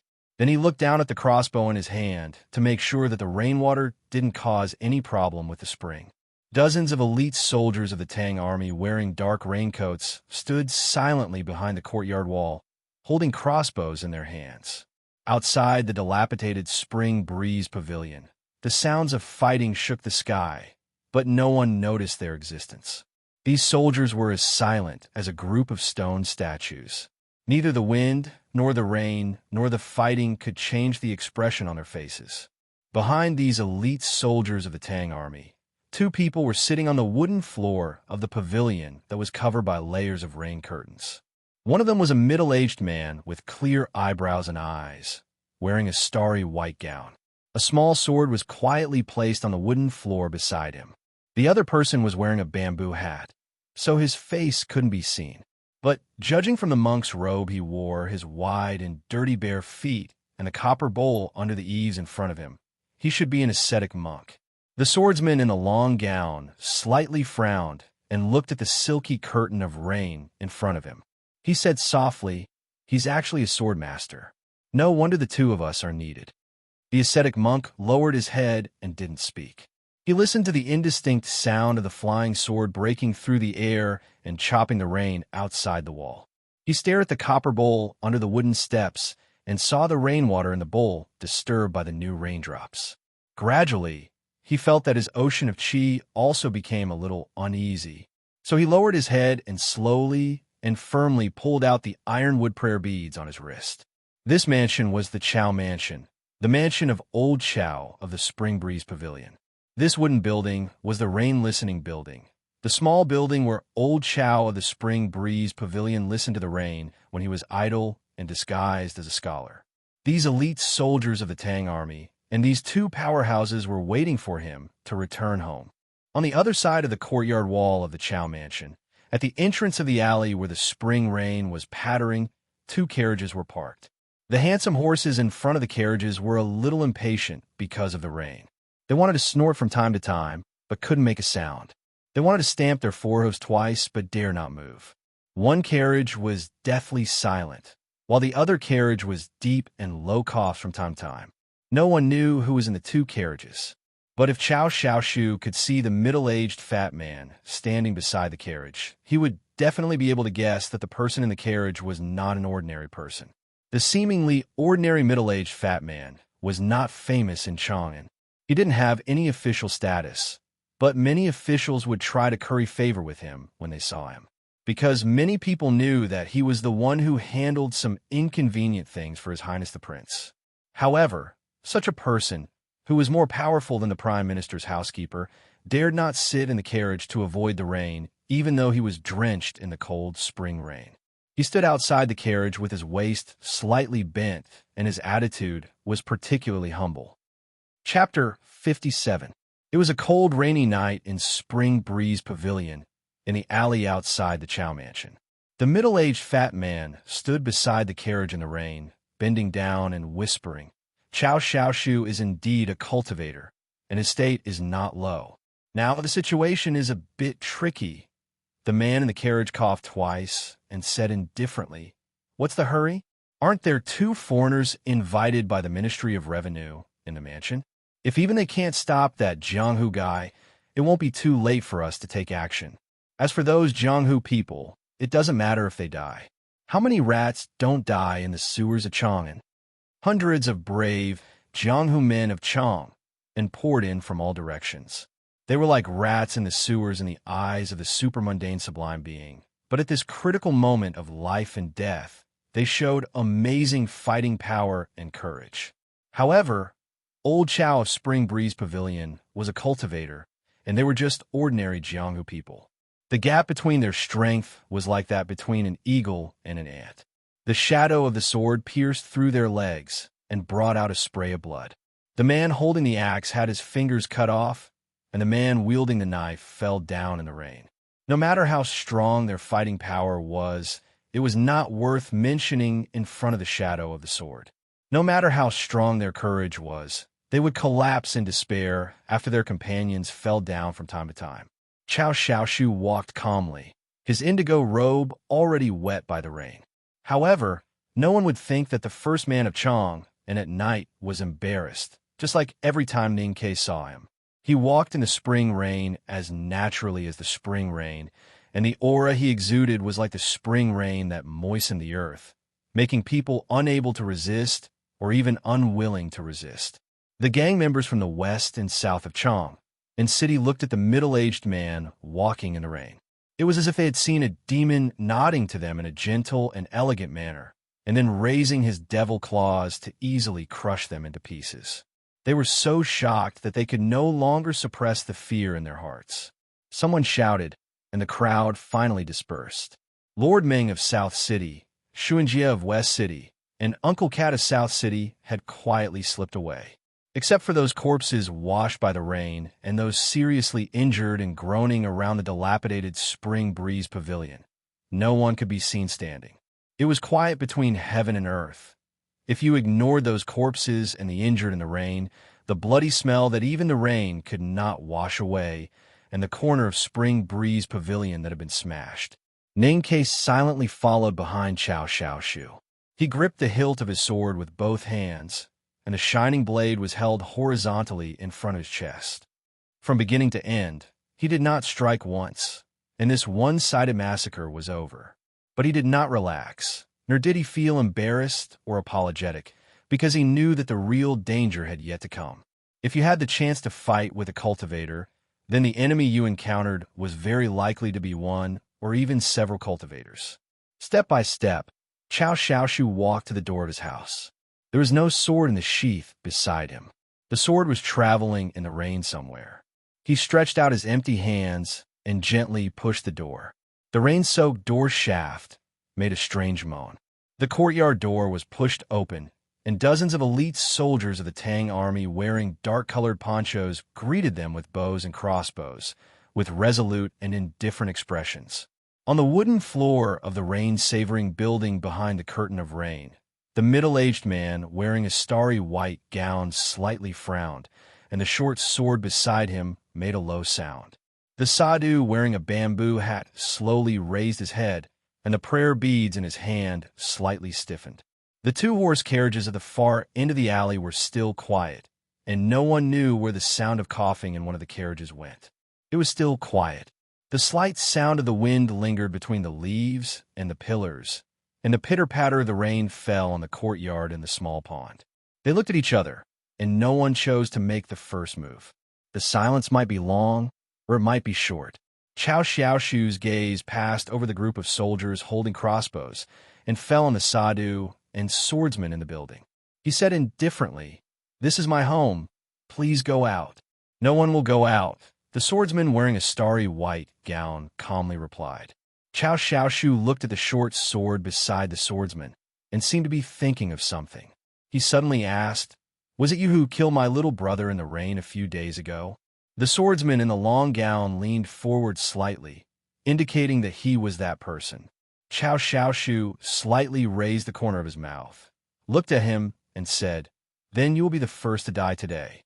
The rain had been falling, flowing down along the roof tiles and eaves of the rain-savoring building, turning into a curtain of water. The copper bowl in front of the sadhu had been holding the rainwater, gradually accumulating more and more, and finally overflowing at this moment. Chao Xiaoshu made his move. He raised his right arm and pointed at the swordsman in the long gown in the rain-savoring building through the heavy curtain of rain and the elite soldiers of the Tang army who were ready to fight with crossbows. As he pointed, a shrill whistle suddenly sounded in the rainy night. The thin sword that had always been hidden in the night and spring rain finally showed its trace, breaking through the air from the rain-savoring building like lightning. The pupils of the swordsman in the long gown shrank sharply, and the middle finger of his right hand hanging beside him buckled and flicked. The short sword beside him, which was ready to leap out, shook its sheath with a clear sound, and turned into a clear light to protect in front of him. Chao Xiaoshu said that he would be the first to die today, and Chao Xiaoshu also pointed at him through the curtain of rain. However, the target of Chao Xiaoshu's first sword was not him, but the sadhu beside him. Although the sadhu remained silent, he had been vigilantly watching the movements around him. He knew that Chao Xiaoshu had already made a move when there was a slight fluctuation of the qi of heaven and earth in the sky. Although he did not know that he was the target of this sword, his instinct as a disciple of the Buddhism sect made him slap the wooden board beside him with his withered palm. Smoke and dust shook in the cracks of the wooden board. The copper bowl in front of the wooden steps seemed to be kicked by someone and suddenly bounced up, making countless splashes in the air. The faint gray sword shadow pierced through the air and penetrated the crystal-clear, glass-like spray of water. However, it was blocked by the copper bowl. The sharp and high-speed thin sword collided with the clumsy and thick copper bowl, producing an ear-splitting sound. The face of the sadhu, which was exposed outside the bamboo hat, was a little dark and became extremely pale at this moment. It was obvious that he had suffered some losses. At this moment, the swordsman in the long gown raised his eyebrows and quickly turned his wrist, pointing at Chao Xiaoshu, who was standing at the entrance of the mansion with his index and middle finger. The short sword that had just flown half a circle around him suddenly changed direction, turning into a green light and piercing Chao Xiaoshu's face. At this moment, Chao Xiaoshu's flying sword was colliding with the sadhu's copper bowl. So how could he protect himself? Ning Ke, who had been standing silently behind Chao Xiaoshu with his long knife hilt, moved. His body quickly flashed to the left, and just as he was about to flash out of Chao Xiaoshu's body, he forced himself to stop. He was not afraid of the swordsman in the long gown, nor was he afraid of the green light of the short sword, but he found that he still did not need to do anything. After Chao Xiaoshu's flying sword collided with the sadhu's copper alms bowl, it didn't break out of the alms bowl, but it didn't fall to the ground either. Instead, with the help of the violent impact, the inexplicable lines on the thin cyan steel sword suddenly expanded and separated. They magically turned into 5 extremely thin sword pieces in the air and shot out. Something could be born out of nothing. Again and again and again and again became 5. Chao Xiaoshu's one sword turned into 5. Chapter 58. Chao Xiaoshu's one sword turned into 5. 3 sword blades whistled as they bypassed the copper alms bowl and shot towards the sadhu's body. The other 2 sword blades did not return to their own bodies. Instead, they completely ignored the swordsman's cyan light dagger and pierced towards his face. Even though it was a battle between cultivators, the middle-aged man in the cyan robe was still imbued with the fierceness and cruelty of Jianghu in Chong. If you kill me, you will die. I have practiced in Jianghu and Chong, and for many years, and am not afraid of death. You have practiced under the protection of famous mountains and great rivers for many years. Are you afraid of death? The swordsman in the cyan robe was afraid of death.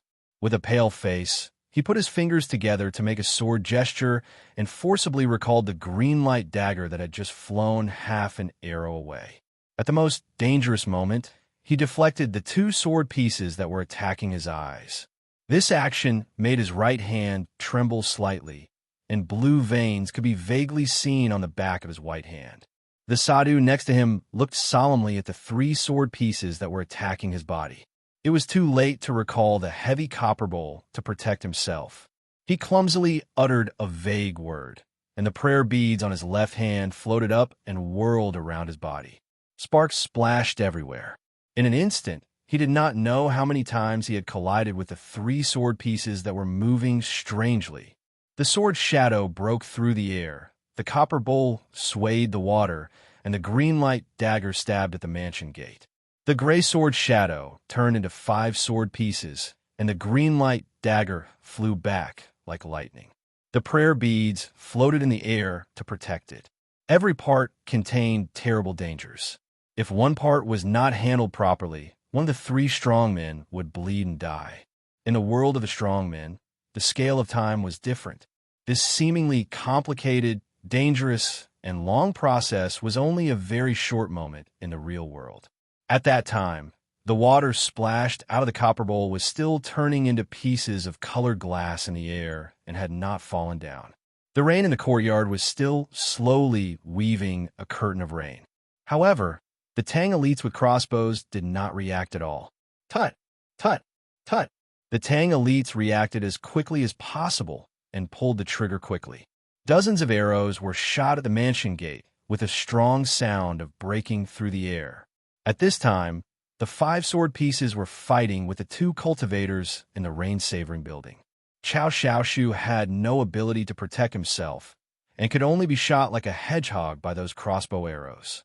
At this moment, when the crossbow arrows were about to reach Cao Xiaoshu, a snow-white knife light illuminated the courtyard, and the layers of rain curtain were clearly illuminated, and the dense crossbow arrows were all swept away. The soles of Ning Kei's boots stepped into the puddles at the front door of the Chao mansion, as if they had been nailed into the ground. His hands, which were holding the hilt of the long knife, were as firm as steel. Ning Kei did not know when he had moved to the front of Cao Xiaoshu. The muscles on his wrists and forearms tightened and relaxed at an unimaginable speed, causing the bright padao to spin rapidly around his wrists. It turned into a silver round shield, illuminating the old black mask on his face and shaking off the dense crossbow bolts. At this moment, the teenager, who had experienced countless life and death battles over the years, perfectly displayed the sense of danger and judgment that had been honed by those great terrors. Those seemingly extremely dangerous crossbow bolts brushed past his earlobes, penetrated the hem of his clothes, and fiercely stabbed into the cracks of the rain-soaked bluestone slabs, not causing any damage. Following this order, the elite soldiers of the Tang army who had fired a round of arrows were divided into 2 groups. One group quickly pulled the reins and loaded the arrows, while the other group of soldiers pulled out the steel sabers from their waists and silently rushed toward the main gate of the Chao mansion. Clang, clang, clang, clang. An ace of the Tang army stepped on the wet ground as if he had followed the last round of crossbow bolts. When he was still some distance away from the mansion gate, he roared and leaped high with a knife in his hands, chopping down at Ning Kei's head with an unstoppable momentum. The rainy night was dark and deep, and there was a faint light in the building. When the saber was raised, the blade reflected the light, and when it moved, it became a smooth surface. If the saber light disappeared without a trace, then there was only one possibility, and that was that the saber was currently in a stationary state. The ordinary padao in his hand was now stuck in the neck of the Tang expert, the padao deeply wedged about half the distance between the neck and the neck. The blade cut through the skin and was tightly clamped by the bone and flesh. Blood gushed out from the tiny cut and was quickly washed away by the rain. Ning Kei's left hand was holding the bottom end of the hilt, and his right hand was holding the hilt backwards. He slightly lowered his head and looked at a droplet of rain splashing on the bluestone, maintaining the posture of bending his knees and turning his waist. Time seemed to stop at this moment, but it would not really stop. Ning Kei pulled his left arm as fast as lightning, and the blade made a painful sound on the neck of the Tang ace. It was the sound of the metal rubbing against the strong neck bones. As the ace fell down with his eyes wide open, Ning Kei held the hilt tightly with his left hand and pushed forward. The blade suddenly jumped up with the rain and pierced the throat of the second enemy. He crossed his hands to hold the long hilt of the plain knife.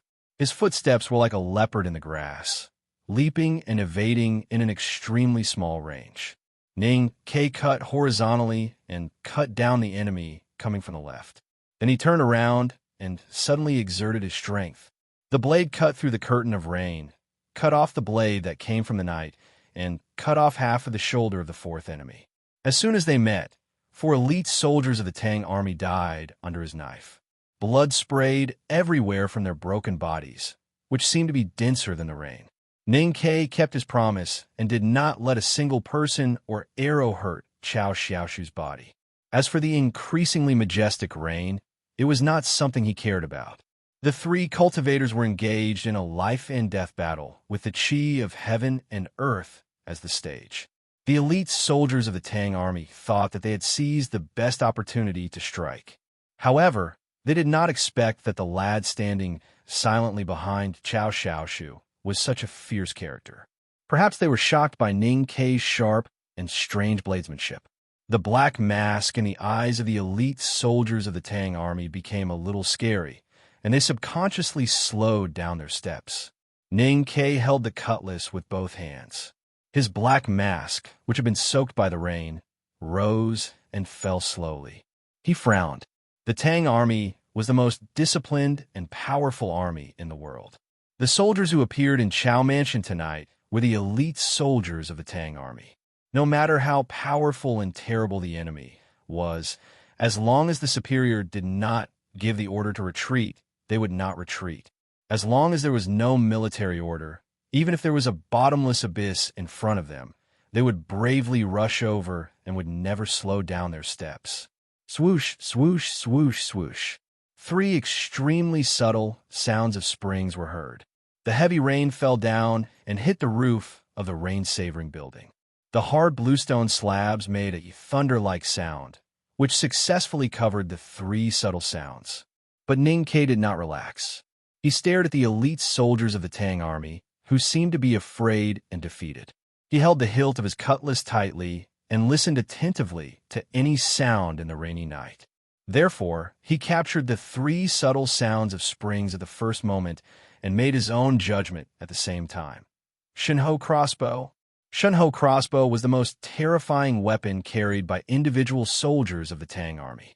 It had a built-in crossbow box and could shoot 10 crossbow bolts at one time.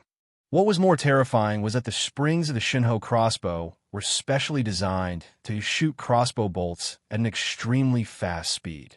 This kind of weapon had created countless glories in the history of the Tang Empire's conquest of the world. It was a pity that the special steel needed to make the Shenhou crossbow was gradually withdrawn from the standard equipment of the Tang army. Unexpectedly, it appeared tonight.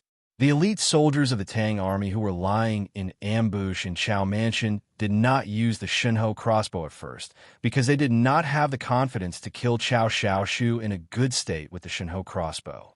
And the teenager wearing the black mask was not worth using the Shenhou crossbow to deal with.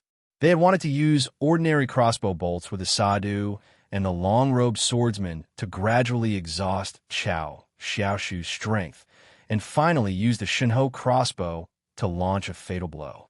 But the situation at present did not allow them to do so, because without the Shenhou crossbow, they could not even kill the teenager wearing the black mask, let alone Cao Xiaoshu. A drop of rain the size of a soybean fell from the top of the black mask to the bottom. In such a short period of time, Ning Kei had understood so many things. At the same time, his left hand had already quietly left the slender hilt and reached behind him. His fingertips were about to touch the big black umbrella wrapped in coarse cloth. He was not one of those powerful cultivators. He was just an ordinary teenager. Although countless bloody battles had made him somewhat extraordinary, he still did not have the confidence to deal with the Shenhou crossbow with just the padao in his hand. At this moment, a series of subtle but crisp sounds rang out in the Chao Mansion in the rain. These sounds were more crisp than the sound of raindrops falling on the strings of a zither, and faster than the wild bees dancing in the air when the most mysterious zither player plucked them. Ding, ding, ding, ding. Ding, ding, ding. Ding, ding, ding. Ding, ding. 5 extremely dim sword shadows had quietly returned from the rain-savoring building. They shuttled back and forth in the courtyard at high speed like wild bees, weaving an impenetrable net. As if they had intelligence, they accurately captured the shooting trajectory of each crossbow bolt from the Shenhou crossbow, intercepting all the 10 crossbow bolts and knocking them away one by one. Cao Xiaoshu stood in the rain. His slightly pale face showed no emotion except calmness. His right hand, which was hanging outside his sleeve, slowly opened. The 5 sword fragments flew back to him with a whooshing sound, enveloping the surroundings and flying at high speed. The rainwater around the 2 was cut by the aura of the sword fragments, revealing streaks of white lines. Chapter 59. The 5 sword blades flew at a high speed in the rainy night, making a low and sharp whistling sound, like some strange musical instruments. Each of them occupied a space beside Chao Xiaoshu and Ning Ke, and then kept changing positions. 5 streams of flowing light connected with each other and filled the courtyard space between the rain-splashed green branches and the puddled bluestone slabs. The sword blades flew smoothly and gracefully in the rain.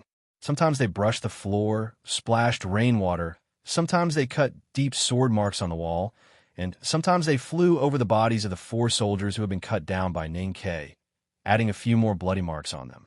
The soldiers who were still alive would twitch when they were cut by the sword blades.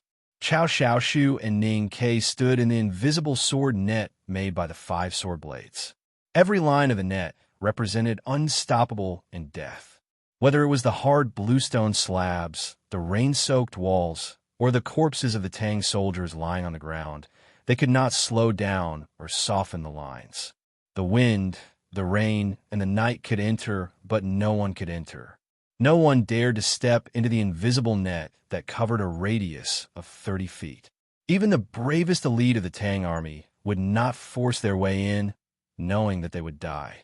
As for the Sadhu and the long-robed swordsmen in the rain-savoring building, their faces were pale, and they hurried to regulate their breath. The prayer beads in the copper bowl and the short sword with green light were floating quietly around them. The long-robed swordsman from the South Jin Kingdom looked at Chao Xiaoshu in the rain with a shocked expression. He said bitterly, "I can't believe that a gang leader in Chong is a great swordmaster at the upper level of see-through state, and even is only one step away from the knowing destiny state. Is this the strength and foundation of the Tang Empire? However, you should know very well that killing you is the idea of the nobles of the Tang Empire. You can't win. The nobles have said that as long as you are willing to surrender, they will spare your life." Chao Xiaoshu raised his left hand and plucked a green leaf from his wet lapel. Then he looked up at the long-robed swordsman and said calmly, "You kill my brother, so whether you surrender or not, you must die." The long-robed swordsman was silent. The Sadhu wearing a bamboo hat looked at Ning Ke, who was standing beside Chao Xiaoshu. He looked at the black mask on his face and the familiar but slightly weird bun. He frowned and asked, "Young man, are you from the Yuan Kingdom?" Ning Ke looked back at the Sadhu in silence. He did not make any response, but he frowned slightly on his black mask. Chao Xiaoshu looked at the elites of the Tang army at the other end of the courtyard. His eyes gradually turned cold, and he said in a low voice, "One is a great sword master from the South Jin Kingdom. The other is an ascetic monk from the Yuan Kingdom. And you are soldiers of the Tang Empire. For the sake of those so-called nobles, you actually colluded with foreigners. It's really shameful."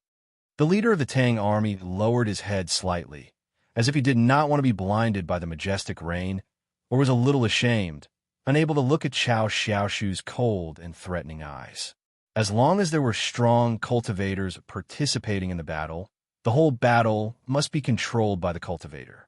Ordinary people like Ning Ke and the elites of the Tang army could only help from the side and could not influence the course of the battle. In a battle, cultivators' spirit, physical strength, and most importantly, psyche power were consumed extremely quickly. When they could not defeat the enemy with one blow, they often chose to retreat temporarily and adjust their breath. Previously, the Tang army used the Shunho crossbow. Chao Xiaoshu was worried that Ning Ke could not deal with it, so he took the risk to recall the sword pieces. That was the reason for the simple conversation in the rainy night. "Let this matter end."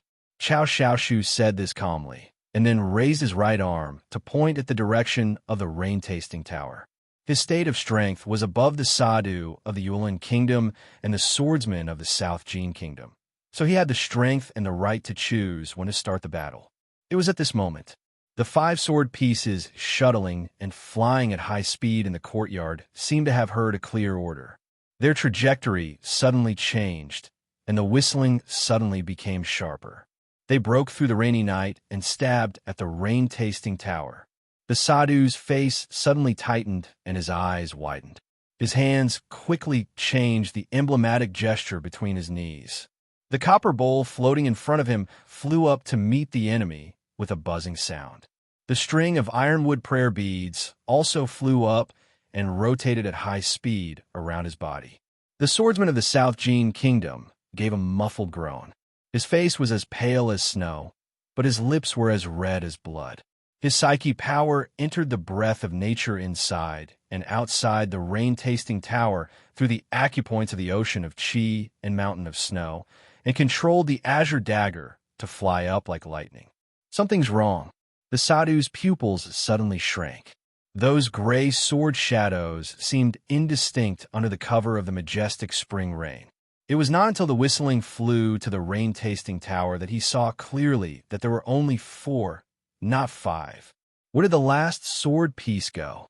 The sadhu wanted to remind the swordsman of the South Jin Kingdom beside him, but it was too late.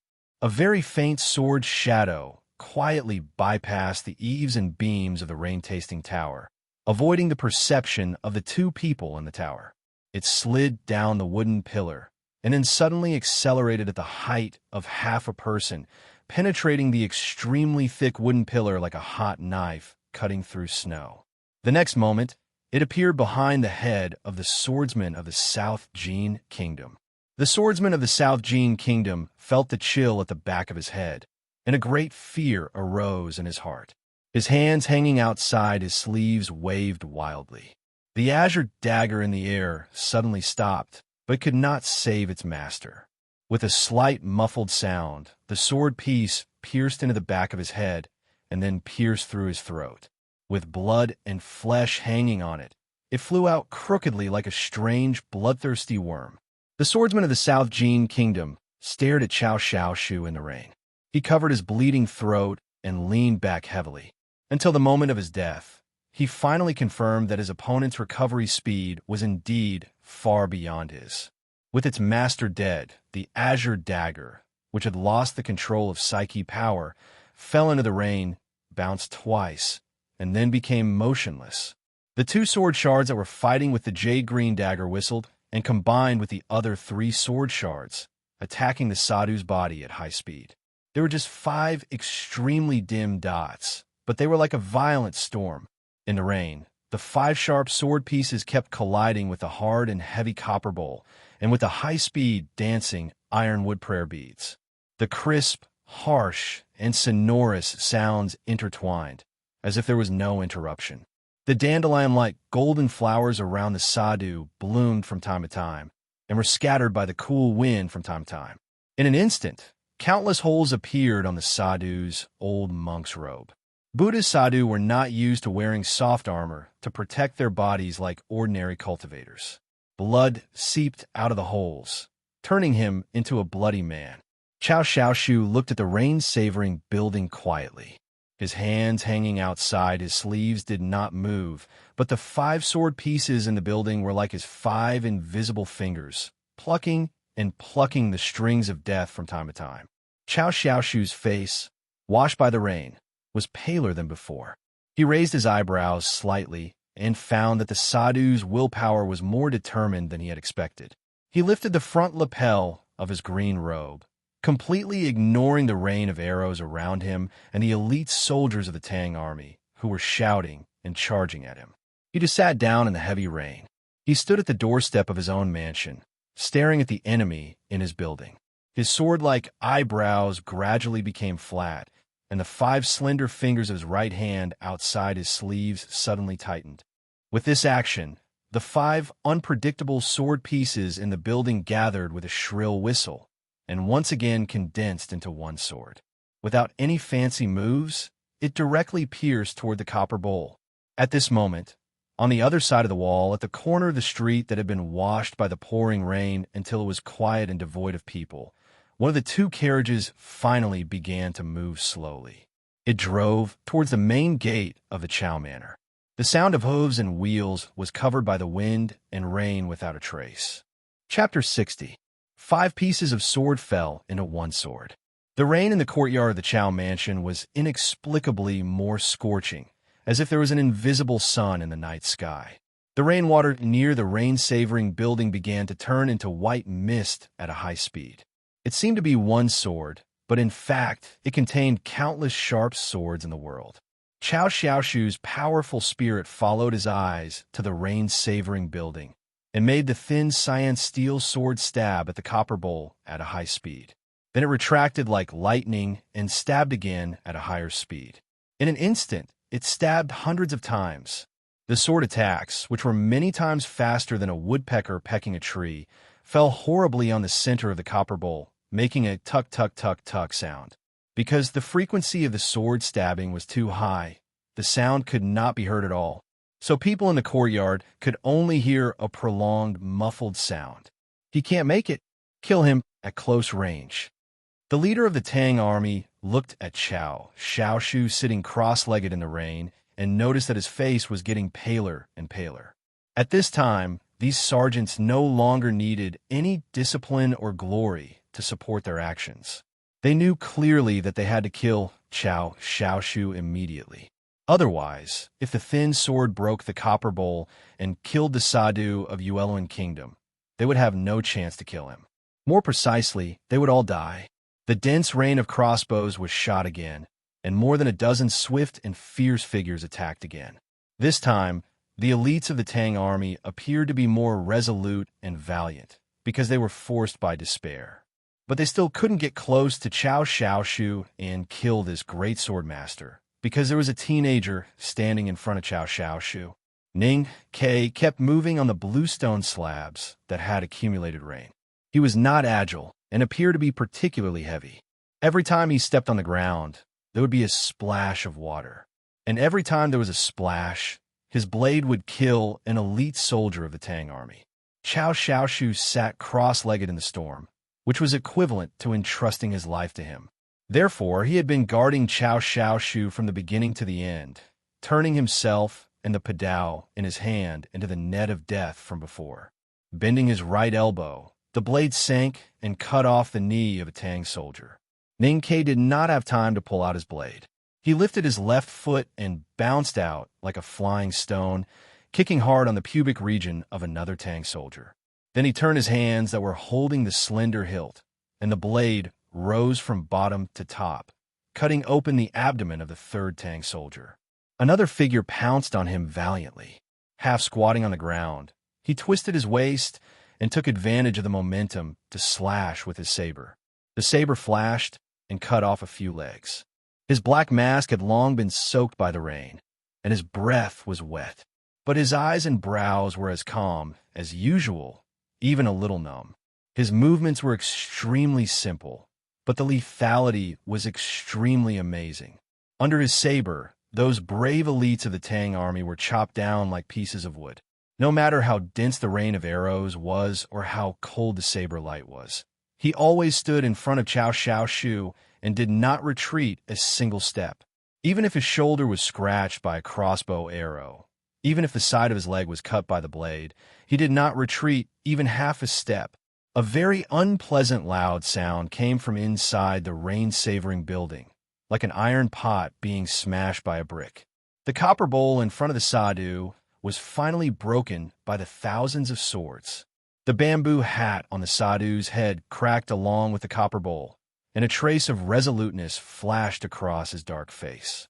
His madra changed again, and the prayer beads that had been guarding around his body stopped rotating and suddenly turned into a black dragon snake. With a whooshing sound, it entangled the thin cyan steel sword that was about to stab his face, making the sword's momentum pause. Chao Xiaoshu looked at the building in silence, and his right hand that was exposed outside his sleeve stroked the water beside him. He scooped up a handful of rainwater and sprinkled it in front of him.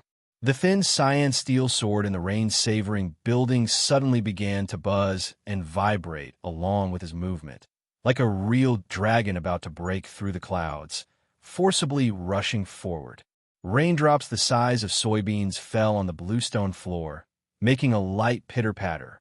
New branches that were broken by the wind also made a light pitter-patter. There was also a light pitter-patter in the rain-savoring building. The ironwood prayer beads that trapped the cyan steel sword scattered everywhere. The Sadhu smiled bitterly and closed his eyes.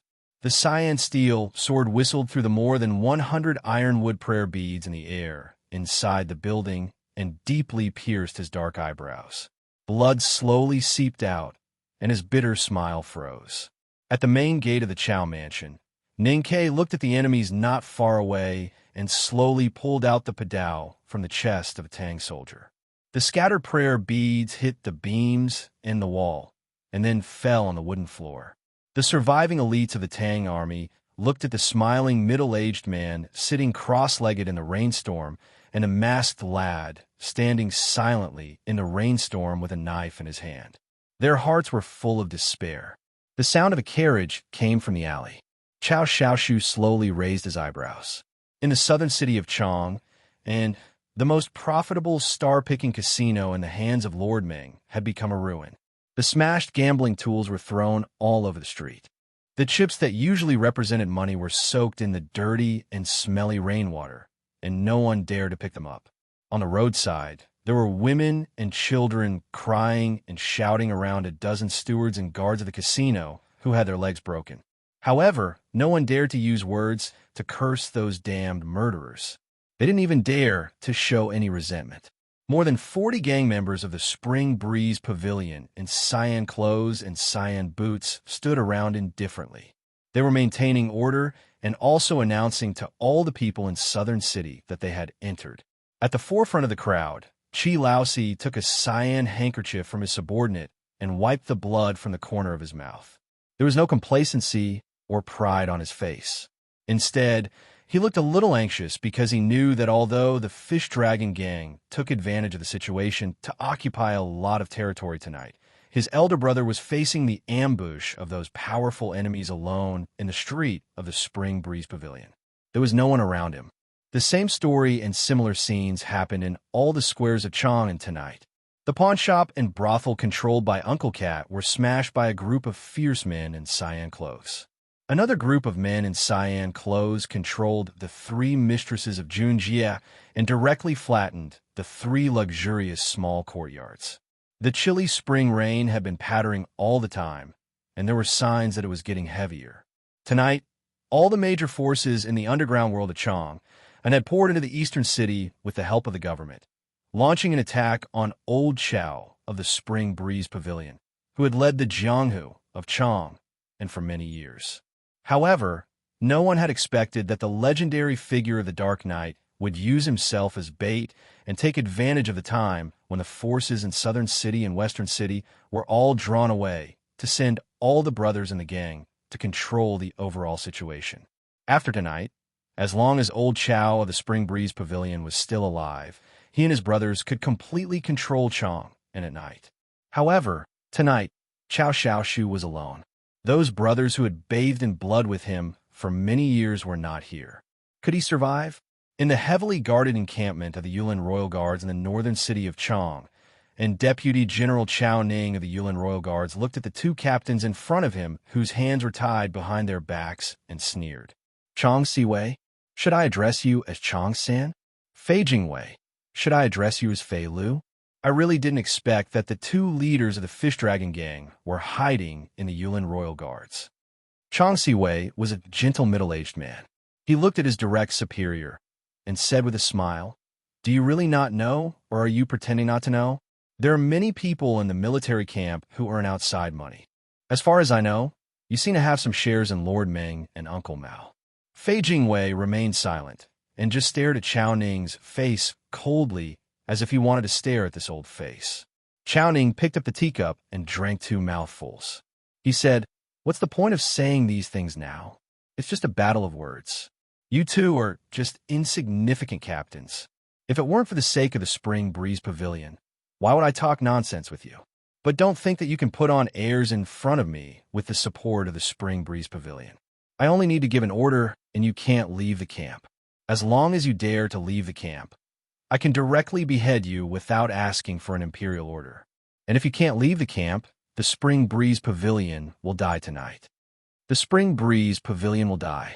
He slowly put down the teacup and said indifferently, "So you are useless." Chang Siwei said with a smile, "Many people in this world have died, but my elder brother will not die. There has never been an unkillable person in this world. Chao Ning stared at his face and said coldly, "So many nobles of the Tang Empire want to show respect to the Spring Breeze Pavilion, but he refused. I like to see how he, Jianghu character of Chong, and can turn the tables when so many nobles want him dead." As soon as he finished speaking, the curtain of the door was lifted.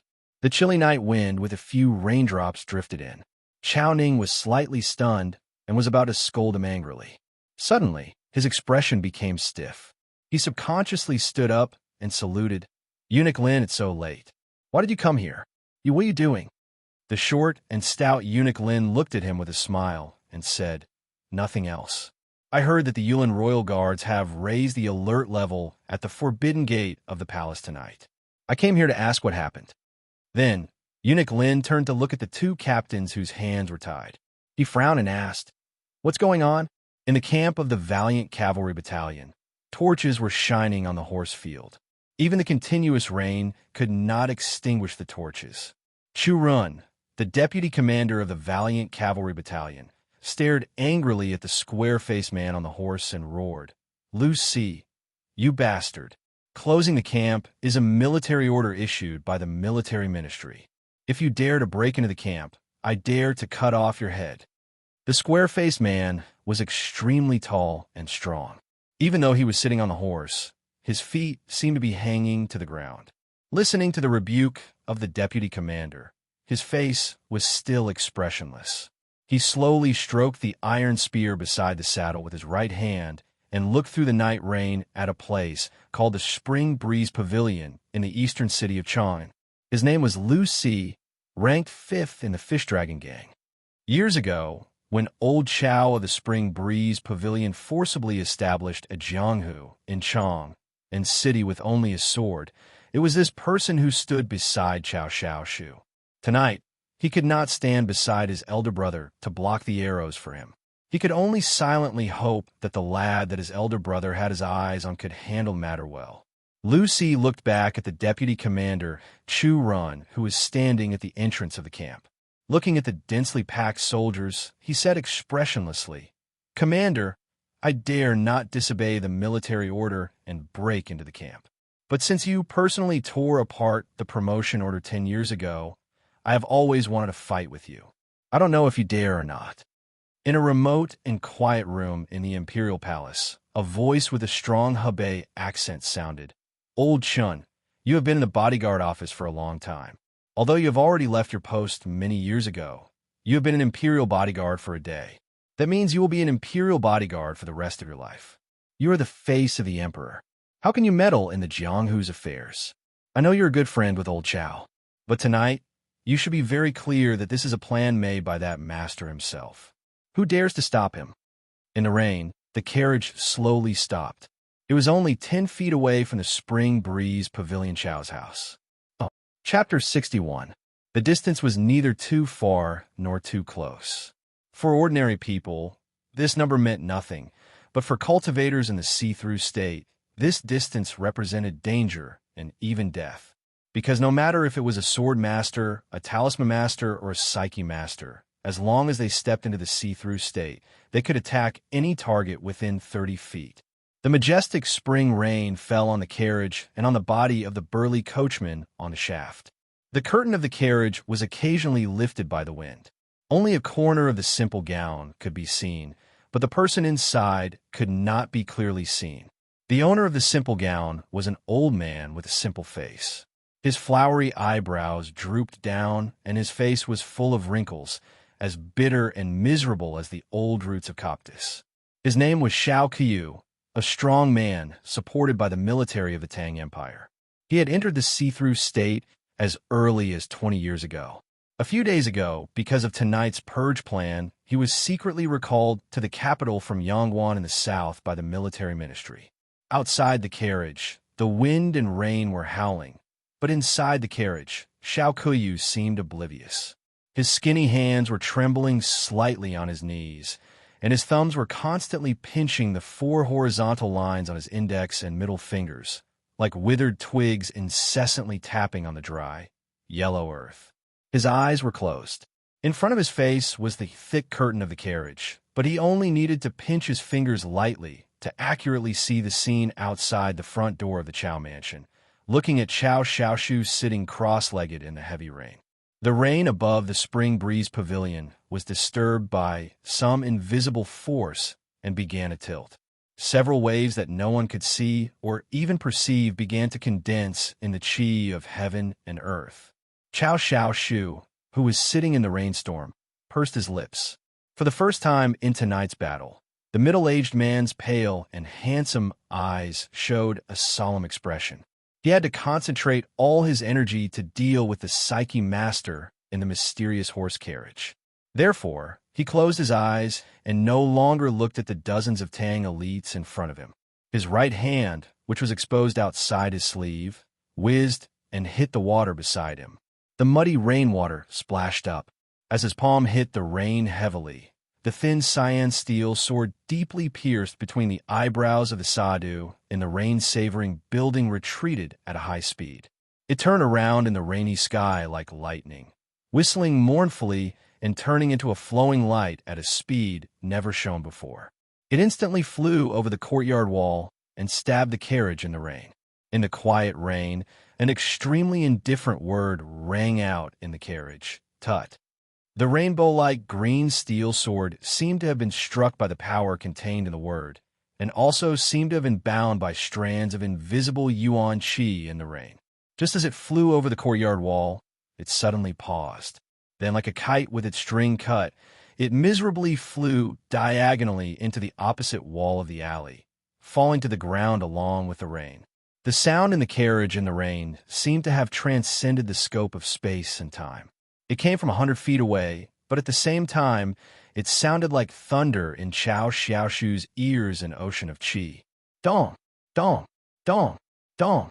Chow Xiaoshu felt as if his heart was grasped by an invisible hand and began to beat violently like a war drum. He instantly lost control of the flying sword. He knew that if he did not respond, the next moment, the war drum would be cracked by the heavy beating and his heart would be crushed by the person in the carriage. The person in the carriage in the rain.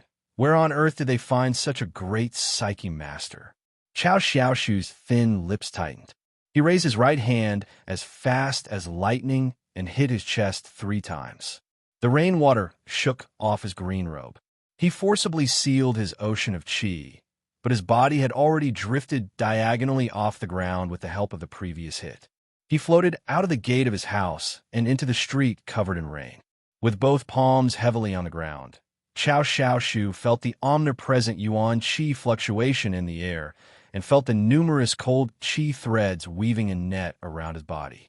He took a deep breath and stepped forward. He walked toward the carriage in the rain. His face became paler and paler, but his eyes became brighter and brighter.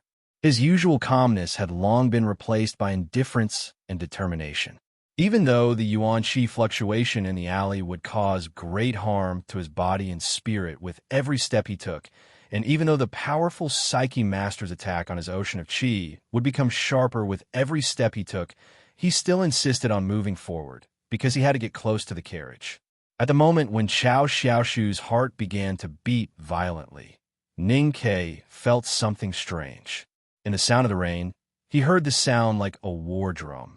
He knew that the terrible sound came from within Chow Xiaoshu's body. He used his psyche power to control the primordial qi of heaven and earth to directly attack the enemy's internal organs. This method seemed so magical and irresistible. Standing in the rain, his body began to stiffen. His hand holding the hilt suddenly felt very cold. He knew that the really terrible enemy had finally appeared.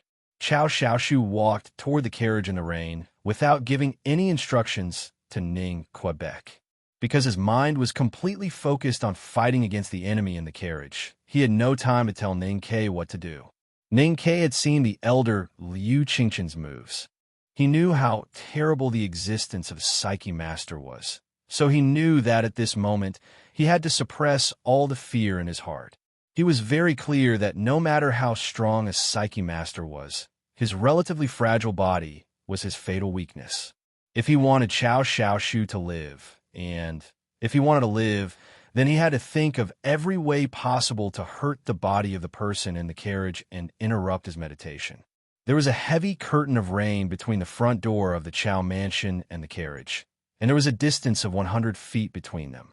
A psyche master could control the chi of heaven and earth to ignore this distance and any restrictions of time and space, and directly attack the enemy. But he was just an ordinary person. How should he choose to interrupt the enemy's meditation? His right foot stepped heavily on the bluestone floor, and a circle of slightly muddy water appeared around the sole of his foot. Relying on the huge recoil, Ning Kei's body was like a fallen leaf swept up by the wind, and with a swoosh, he flew out of the front door of the Chow mansion and leaped into the air. He was still in the air when, with a clang, he accurately inserted the padao in his right hand back into the scabbard behind him. Then he grabbed the arrow in the quiver and turned his left elbow. The boxwood bough made a circle in the rain and appeared in front of him. Floating in the rain, he suddenly pulled open the boxwood bough, tightened the tendons, and released it again. 4 arrows were shot from the bowstring. 4 arrows shot toward the carriage in the rain like lightning. When Ning Kei's feet stepped into the puddle of water and his body landed on the ground again, the 4 arrows had already passed by Chow Xiaoshu's body. One could imagine how amazing his reaction speed and the speed of shooting the arrows were. Since the requirement was speed, then there was no reason for him to stop. Ning Kei's feet once again stepped on the accumulated rainwater on the street, and his body leaned forward like a leopard, running wildly toward the carriage. The boxwood bough in his hand was leveled in front of him, and the bowstring hummed. The arrows were shot out like lightning again. He was running in the rainy night, and he was shooting arrows while running. Chapter 62. In the blink of an eye, 14 lightning-fast feathered arrows appeared in the air between the front gate of the Chow mansion and the carriage in the rain. These arrows flew past Chow Xiaoshu, piercing through the dense raindrops, and strangely avoided the obstruction of the burly coachman on the shaft of the carriage. Then they left 14 holes in the curtain of the carriage and whizzed through. Xiao Kuyu frowned within the carriage. His old face, which had already been extremely distressed, now seemed even more haggard. He stared at the space in front of him, his body filling the carriage with what seemed to be an inexhaustible amount of psychic power, filling the carriage with a faint scent of orchids. It was a very strange scene in this orchid-like air. The lightning-fast feathered arrows outside the carriage, once they neared the body of this old warrior, seemed to have entered a relatively static space. In an instant, they lost all their speed and became motionless objects. The 14 feathered arrows all strangely floated in the air, not a single one able to touch his simple clothes. One arrow floated in the air within the carriage, less than 3 inches away from Xiao Kuyu's tightly furrowed brows. 2 arrows were motionless in front of him, and even more were suspended in front of his hands. The motionless feathered arrows floated down lightly, like the rain outside the carriage, or more like tender green leaves that had been struck by the rain. No matter how sharp the arrowhead was, no matter how hard the shaft, once it lost the speed bestowed by the boxwood bough and the twisted tendon string, it lost all its lethality and fell at Xiao Kuyu's feet like garbage.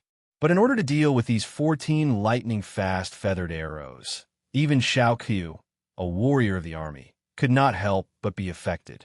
His psychic power over the control of the chi of heaven and earth around the carriage began to show a slight flaw. For someone like Chow Xiaoshu, any flaw in the enemy was an opportunity for him.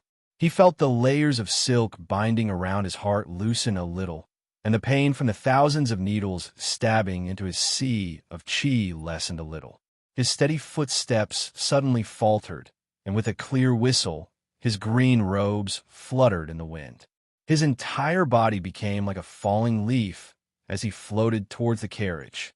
The tall and sturdy coachman on the shaft let out a muffled groan. The horsewhip in his hand, which was made of an unknown material, fiercely lashed out. His coarse clothes emitted a dim, earthy yellow light. Obviously, he was a warrior, an old and frail psyche master with a shockingly high cultivation state would definitely have close attendance with strong martial skills. Even Ning Kei could think of this, so Qiao Xiaoshu naturally would not miscalculate. As the whip lashed down, the wind and rain dispersed. Qiao Xiaoshu's soaked green robe billowed in the strong wind.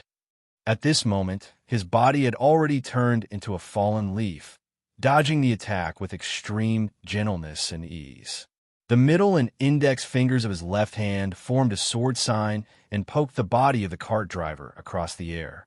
Where his fingertips pointed, a white line suddenly appeared amidst the scattered raindrops. The driver groaned again and drew an arc in the air to smash the finger. When he was about to stop Qiao Xiaoshu again, he was interrupted by a sharp pain in his lower abdomen. He widened his eyes and looked down, only to see an ordinary-looking pedao deeply inserted into his abdomen. Ning Ke, who was running and shooting arrows all the way in the rain, knew that the psyche master in the carriage and the coachman on the shaft were both cultivators. But he did not stop at all. He only ran to the front of the carriage a little later than Qiao Xiaoshu. Then, he rolled on the ground and ducked under the two horses. He avoided the gaze of the cart driver and pulled out his pedao. He was under the horse's abdomen, but the pedao in his right hand was held tightly from behind the horse's buttocks. From below the shaft of the carriage, he stabbed upwards. This insidious pedao accurately avoided the soft armor that the other party might be wearing and stabbed deeply into the other party's lower abdomen. The blade entering the abdomen was not a fatal wound. Ning Ke turned his wrist expressionlessly and twisted the pedao in his hand. Suddenly, the internal organs of the cart driver's abdomen were twisted into a mess. The coachman looked at the pedao that kept twisting in his abdomen. His face was full of fear and despair, and his throat made a gurgling sound. The surface of the metal blade, which had been washed by the rain for a long time, was already cold, but he felt like it was burning hot. Ning Ke was not in the mood to appreciate his opponent's expression before his death. He put his palm on the shaft of the carriage and nimbly flipped his body, rushing past the side of the cart driver and closely following Qiao Xiaoshu's figure into the mysterious carriage. The curtains rose and the chilly spring rain poured in. Qiao Xiaoshu's face was pale, but his eyes were bright. He waved his hand to deflect the short cane that Xiao Kuyu had thrown at him. Xiao Kuyu's expression suddenly changed. He gathered all the psyche power in his body, intending to kill this troublesome Jianghu character. Ning Ke ducked between Qiao Xiaoshu's knees and fell forward with a muffled groan. The sharp point of the pedao in his hand ruthlessly pierced the sole of Xiao Kuyu's foot. Xiao Kuyu howled in pain like an old beast on the brink of death. Because of the sharp pain in the sole of his foot, his meditation was interrupted once again. But his withered palms were already spread open like cattail leaf fans, ready to strike down. Qiao Xiaoshu, expressionless, slammed his head into the old man's chest, breaking apart his opponent's concentrated psyche power.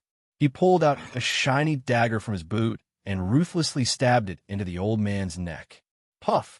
1 stab, 2 stab, 3 stab, 14 stab. Qiao Xiaoshu knelt on Xiao Kuyu's skinny body, his left hand pressing down on the old man's right shoulder and his right hand stabbing him with the sharp dagger. His face was expressionless. Blood sprayed on his green robe, turning into an inexplicable dark red flower. Only when the old man's neck was only connected by a thin layer of skin and flesh, and even Lord Haoyan could not revive him, did Qiao Xiaoshu withdraw the dagger in his hand and slowly stand up in the carriage. The other carriage at the mouth of the alley had not moved. It had been quietly parked in the boundless spring rain. Whether it was the massacre at the beginning, the fierce battle in Chao Manor, or the soul-stirring slaying of a psychic with an arrow knife in the alley, none of it had moved the slightly plump young man in the carriage. He only stared quietly at his lotus-like fingers, lost in thought. In the world of cultivators, there were a few universally recognized laws. A psyche master of the same state could basically sweep away a sword master or a talisman master of the same state, just like Liu Qingshun, who could firmly suppress the abandoned disciple of the academy at the entrance of the Northern Mountain Road. But the final result of tonight's battle was somewhat unexpected. Both of them are at the upper level of the see-through state, but a great sword master killed a psyche master. It's really hard to understand. But Qiao Xiaoshu, You are really amazing. A battle between cultivators has been forcibly fought out by you." Although the plump young man was young, he was already a minister of offerings in the prince's mansion. He silently admired Chao Xiaoshu's strength and vigor, but his eyes were still full of indifference. Previously, he did not want to fight, but he believed that as long as he fought, no matter how strong Chao Xiaoshu and the guy he had not seen were, they would only have a dead end. Because he was Wang Jinglu, invincible below the destiny state. Let's go. Let me send this legend of the Knight of Chong, and on his last journey. Wang Jinglu gently rubbed his smooth and tender fingers and said with a smile. His words were full of strong confidence and a trace of excitement that could not be concealed. Every time he was about to kill a real powerhouse, he would be very excited. The carriage did not move, and no one responded to his order. Wang Jinglu slightly frowned, and a few rare fine lines appeared on his tight and broad forehead. He squinted his eyes and felt the fluctuation of the primordial qi around the carriage through the heavy curtain. But he did not find anything strange, nor did he find anyone spying on him in the alley. There was only dead silence inside and outside the carriage, accompanied only by the sound of the rain. This young powerhouse, who was known as invincible below the destiny state, had a strong feeling of danger, but he felt that this feeling of danger was unfounded. He sat quietly in the carriage for a long time, listening to the sound of the rain outside. Suddenly, he reached out and lifted the heavy curtain in front of him. A corner of the curtain was lifted, and suddenly the corner of the curtain floated out. It floated half a foot away and then lightly fell to the ground. Wang Jinglu squinted at the corner of the curtain in the distance. He slightly bent his right finger, and the curtain in front of him swayed again. Then, unsurprisingly, it was cut again and became a piece of cloth in the rain. There seemed to be an invisible knife next to the carriage. He did not feel any fluctuation of the cultivator's psyche power, but only a very slight change in the primordial qi between heaven and earth the moment the curtain was cut and floated away.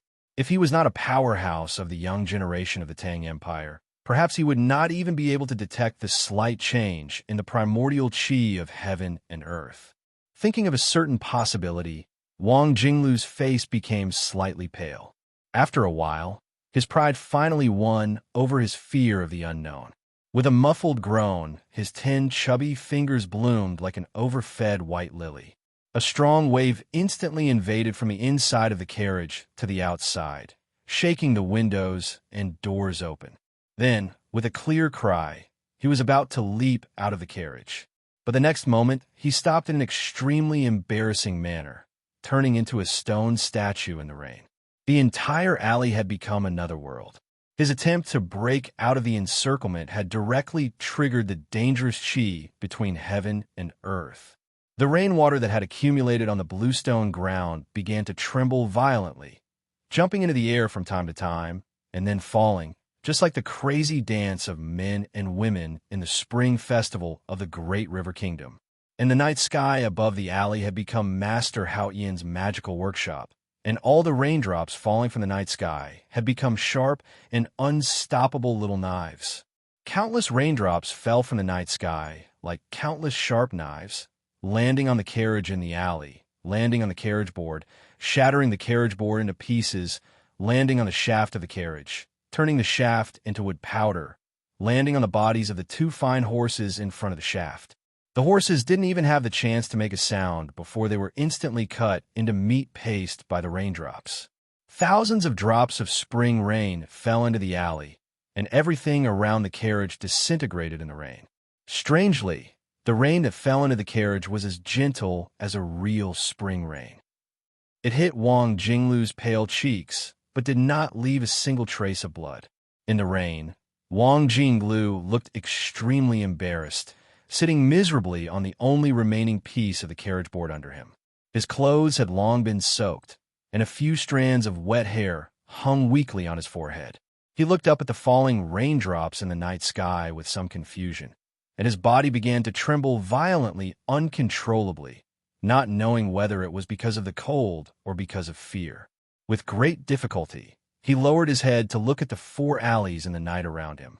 He looked at the dancing rainwater on the ground in the alleys and looked at the faint word, well formed by the 4 alleys and rainwater. His pale lips quivered slightly as he muttered to himself, "That's right. Well, foo." Rainwater dripped from his wet hair on his forehead. Wang Jinglu turned his head in a daze, searching for traces of the enemy in the rainy night. His usual pride and confidence had long turned into despair and fear. He suddenly coughed violently, bent over, and patted the rainwater around him with his hands. He cried like a bullied child, "Impossible! How could there be a divine talisman master? Who drew this talisman?" Chapter 63. He entered the initial awareness state at the age of 4, the perception state at the age of 6, the no-doubt state at the age of 11, and the see-through state at the age of 16.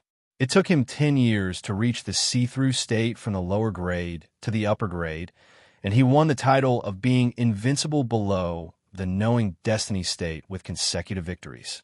No matter how one looked at it, Wang Jinglu from the Xian mansion of Tang was a genius in cultivation. But Wang Jinglu was very clear that if he did not meet with the young men and women who occasionally came out of the unknown place, his reputation as a young genius in cultivation would not be solid. That was why he wanted others to say that he was a calm and experienced cultivator, and did not want others to praise him as a so-called young cultivation genius. He wanted to have the bearing and demeanor of a cultivator with a profound cultivation. That was why, even though he was very young and healthy and did not have any lung disease, he would cough from time to time. But at this time, sitting in the spring rain awkwardly, he was really coughing. Because of fear and confusion, he was choked by the rain. His face was pale as he looked at the thin and tall Taoist who gradually appeared at the entrance of the alley. His body trembled more and more violently. The thin and tall old man who walked out of the alley was wearing a dirty Taoist robe. His robe was stained with oil stains, and his triangular eyes flickered. Coupled with a few sparse long beards, he looked abnormally obscene. He did not look like an otherworldly master at all. "I spent half a day drawing this talisman. What do you think?" The thin and tall Taoist asked seriously as he looked at Wang Jinglu, who was sitting in the alley through the layers of rain.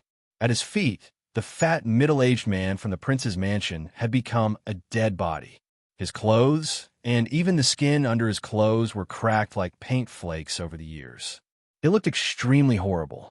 Wang Jinglu smiled sadly and looked at the thin and tall Taoist. He said dejectedly, "There are only a dozen talisman masters in the Tang Empire.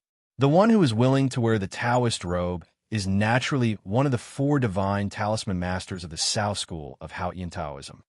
It needs a divine talisman master like you to spend half a day to draw a talisman. With the street as the foundation and the rain as the ink, this talisman is naturally terrifying. I just don't understand why you don't directly kill me." The divine talisman master of the South School of Haoyan frowned slightly. He waved his hand and drew a word in the air to drive away the annoying spring rain around him. He shook his head and said, "The monk of the Yueluan Kingdom, the swordsman of the South Jin Kingdom, the old man of the military ministry, these people are all dead. But you're different. I received orders not to let you fight because I wanted to protect you. Wang Jinglu, you've already reached the threshold of the knowing destiny state at such a young age. It's really rare. I heard from the academy that the nation master and the emperor's younger brother have also commented on you. They think that you're very likely to touch the paper above the 5 states after 40 years. It's not easy for the Tang Empire to produce a young genius, so you have to try your best to live for another 40 years. The expression on Wang Jinglu's face kept changing.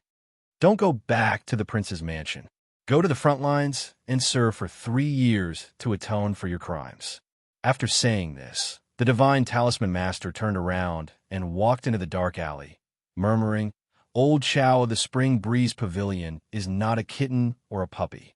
If he was so easy to kill, wouldn't I have killed him 10 years ago?" With a slight shake of his sleeve, the thin cyan steel sword that had fallen into the rain buzzed and flew back to Chao Xiaoshu's hand. He looked back at Ning Ke, who was standing behind him, and confirmed that the lad was not seriously injured except for some small wounds. He nodded and put the sword back into the sheath, leaving the horse carriage and walking to the front of the alley.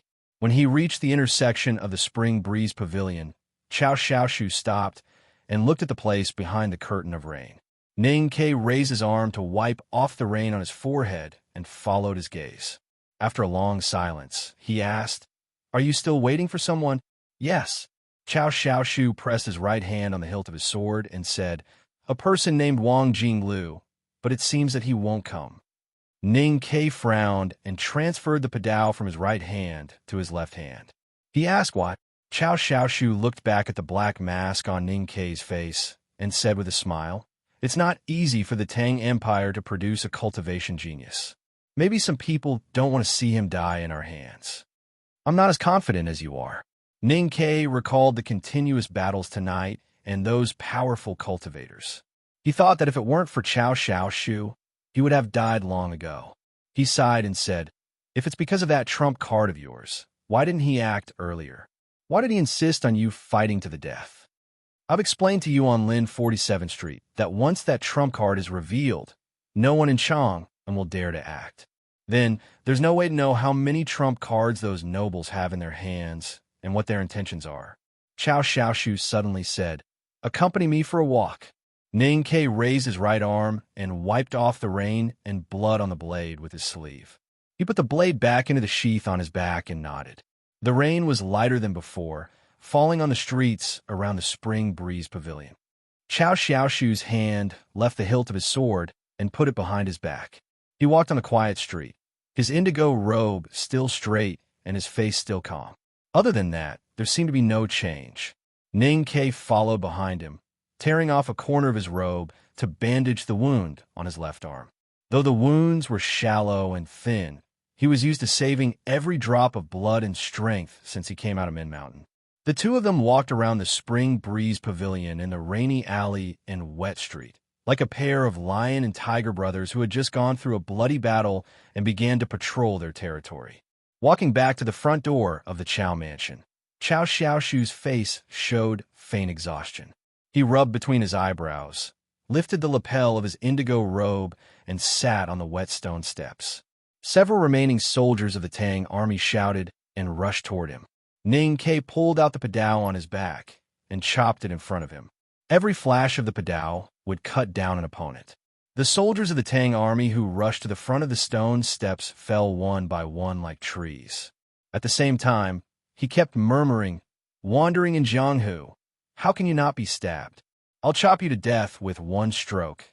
I'll chop you to death with two strokes." Sitting on the wet stone steps, Chao Xiaoshu wearily supported his body with the sheath of his sword.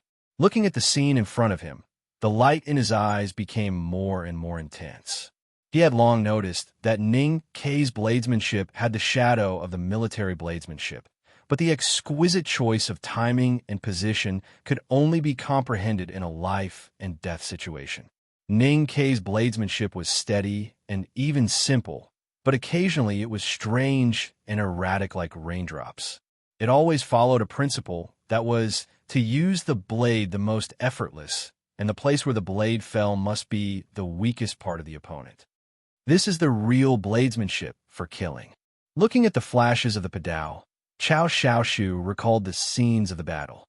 Ning Ke had shown a strong will and excellent judgment, and then thought of his real age. He couldn't help but sigh in his heart. It's a pity that this little guy can't cultivate.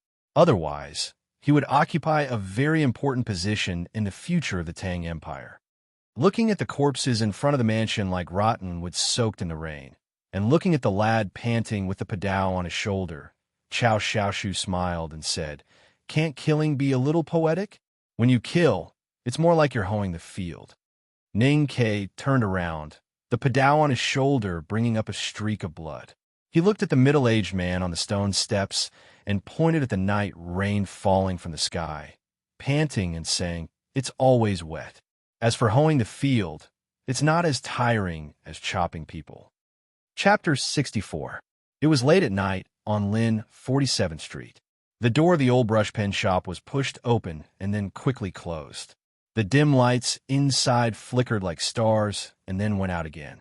Ning Ke untied the heavy weapon on his back, tore off the cloth cover of the big black umbrella, and took off his wet and heavy outer shirt. He handed it to Sang Sang, who was standing in front of him, and asked casually, "I'm hungry. Is the noodles ready?" Sang Sang handed him the dry towel and nodded happily. "I'll serve it to you." A bowl of hot noodle soup was served. It was still 4 Sichuan peppers, but there were more chopped green onions than usual. The golden and tender fried egg on the noodles was extremely rare. Chopping people was indeed more tiring than hoeing. Ning Ke was wet all over, and his stomach was wet. How could he resist the temptation of fried egg noodles with scallions? His eyes lit up. He put down the wet towel and picked up the chopsticks to eat the noodles in big mouthfuls. It was extremely delicious. Seeing that he was eating happily, Song Song's tanned face was full of joy. She picked up the slightly wet towel and stood behind him to dry his hair. From time to time, she reminded him that it was too hot and he shouldn't eat too quickly. At this moment, 2 coughs sounded in the dark shop. The big boss of Chong and City, who had been ignored and seemed to be invisible, finally couldn't help but say, "The noodles are very fragrant."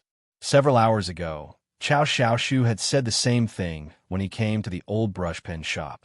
Sang Sang continued to dry Ning Ke's hair, pretending not to see him or hear his words. Ning Ke's reaction was a little different from before. He lowered his head to eat the noodle soup and said vaguely, "Give him a bowl." After a while, the second bowl of noodle soup was served. Chow Xiaoshu looked around and found that there was nothing else to sit on except the armchair. But he didn't care.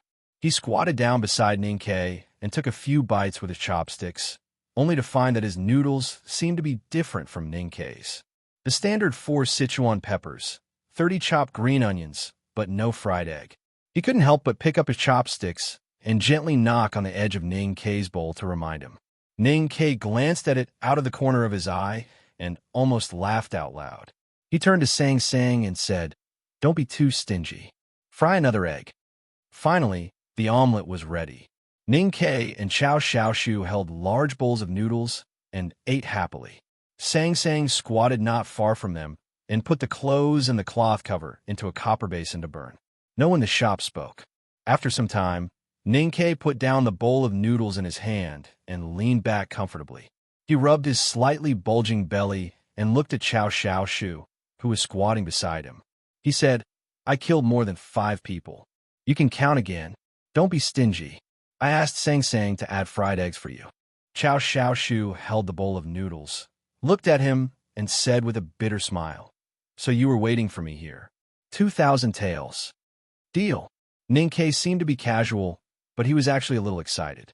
As for Sang Sang, who was squatting beside the copper basin to burn the clothes, she clenched her small fists tightly and secretly calculated how big a pile of 2,000 taels of silver would be. Sang Sang was about to wash the bowls when Chow Xiaoshu reluctantly handed over the bowl of noodle soup. Then he frowned slightly and slowly raised the corner of his sleeve to cover his mouth. When he put it down again, there were some blood stains on his sleeve.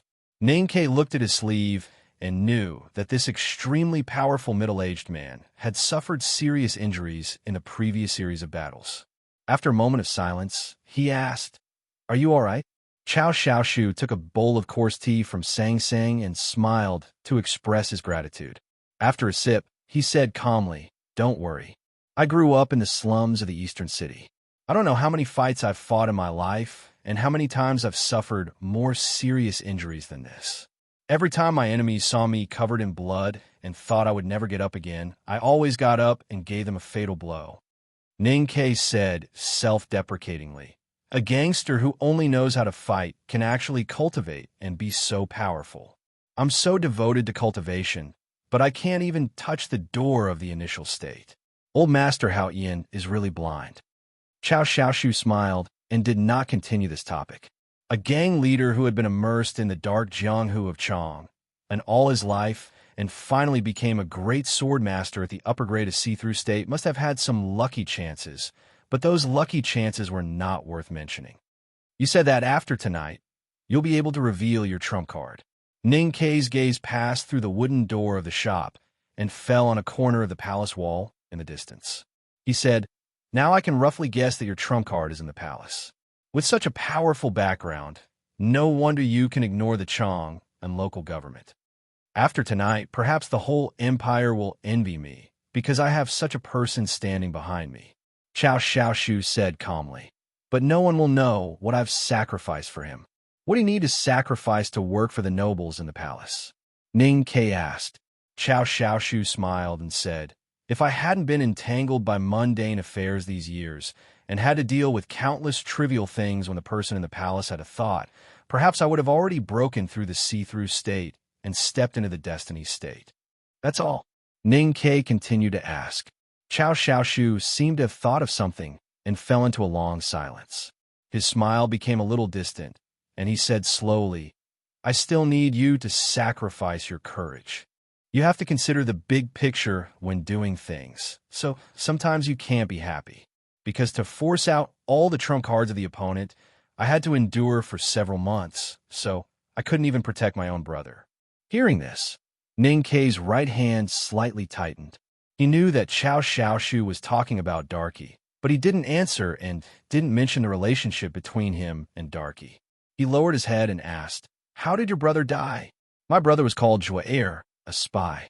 The military ministry sent him to lurk around me and asked him to investigate whether I had colluded with the Yueluan kingdom.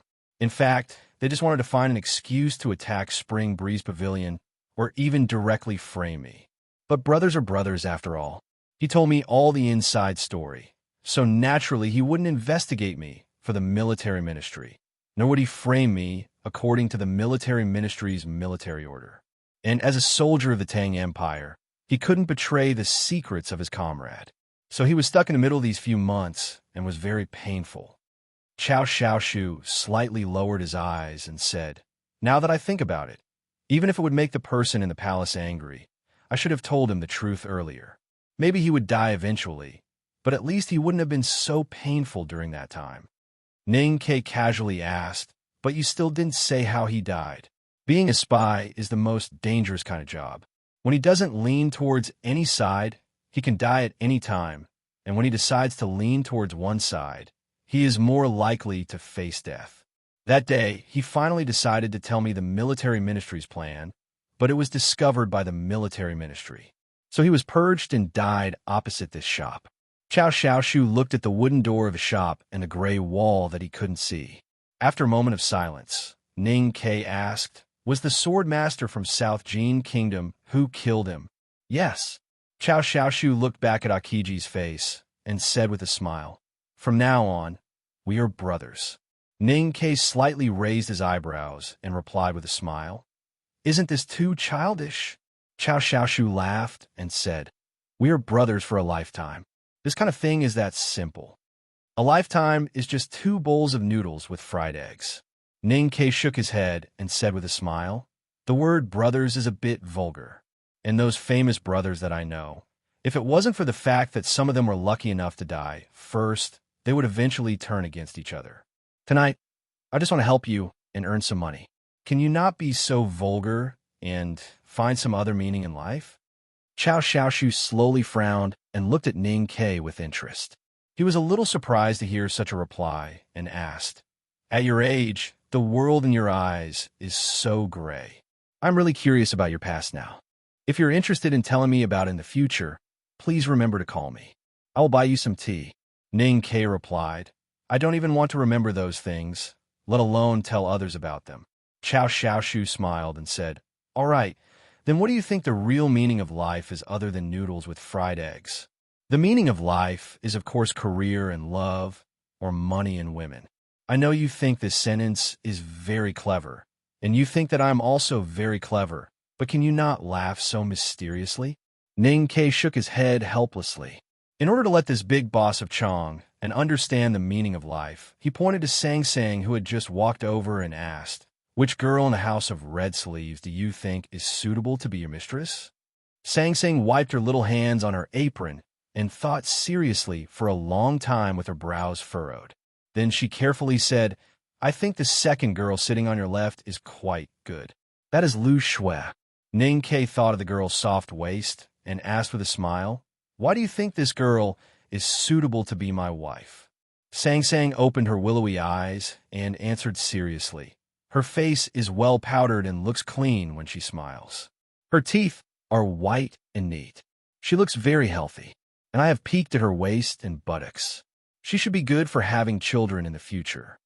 Ning Ke turned around and smiled proudly at Qiao Xiaoshu. Qiao Xiaoshu looked at the little dimple on Ning Ke's left cheek and thought, guarding a shop every day, discussing with his underage handmaiden which prostitute is suitable to have children and be his wife. Is this the meaning of life? Suddenly, he thought of the handmaiden leaning against the door before he left the old brushpen shop and the 2 steaming hot bowls of noodles with fried eggs when he returned to the shop. He thought of himself, who had been forgotten in the corner, and the feeling that no one could come between the master and the handmaiden. Gradually, he understood something and said with a smile, "So the meaning of life is to live." Ning Ke shook his head and said with a smile, "Sour. That's too sour." Qiao Xiaoshu looked at the lad's expression and knew that he did not understand what he was talking about. Naturally, he would not point it out. He stood up and walked to the door of the shop. He turned around and said with a smile, "I should go. There are many things to deal with in Chong, and tonight. Someone will give you the money tomorrow, and then he will take you to a place." Hearing the last few words, Ning Ke's face showed a trace of vigilance. He did not ask where he was going, but directly asked the key point of the matter. "Can I not go?" Qiao Xiaoshu pushed open the wooden door of the shop and said without hesitation, "No." Chapter 65. Chong and city must be very lively tonight. After a night of fighting, Ning Ke was very tired, but the blood and knives and the rainy night made him a little excited. He imagined what was happening in each of the markets, guessed Qiao Xiaoshu's trump card, and speculated where he would go the next day. He tossed and turned, unable to fall asleep. He kicked Sang Sang awake through the thin quilt. They talked about these things for a while, but still couldn't understand. Sang Sang saw that he looked haggard, but couldn't fall asleep. She thought for a while, put on an unlined robe, and brought back a jar of liquor. The two sat on opposite sides of the bed and drank. As usual, most of the liquor went into Song Song's stomach. Ning Ke couldn't overcome the alcohol after a few sips and finally fell asleep. The next morning, the spring rain that had lingered for several days suddenly stopped. The beautiful sun came out from behind the rain clouds without a greeting and shone on the birds jumping in the treetops. A horse carriage quietly stopped at the door of the old brushpen shop. A young man who looked like a manservant got off the carriage. He pushed open the half-closed wooden door without a greeting and looked at the master and servant who had just woken up.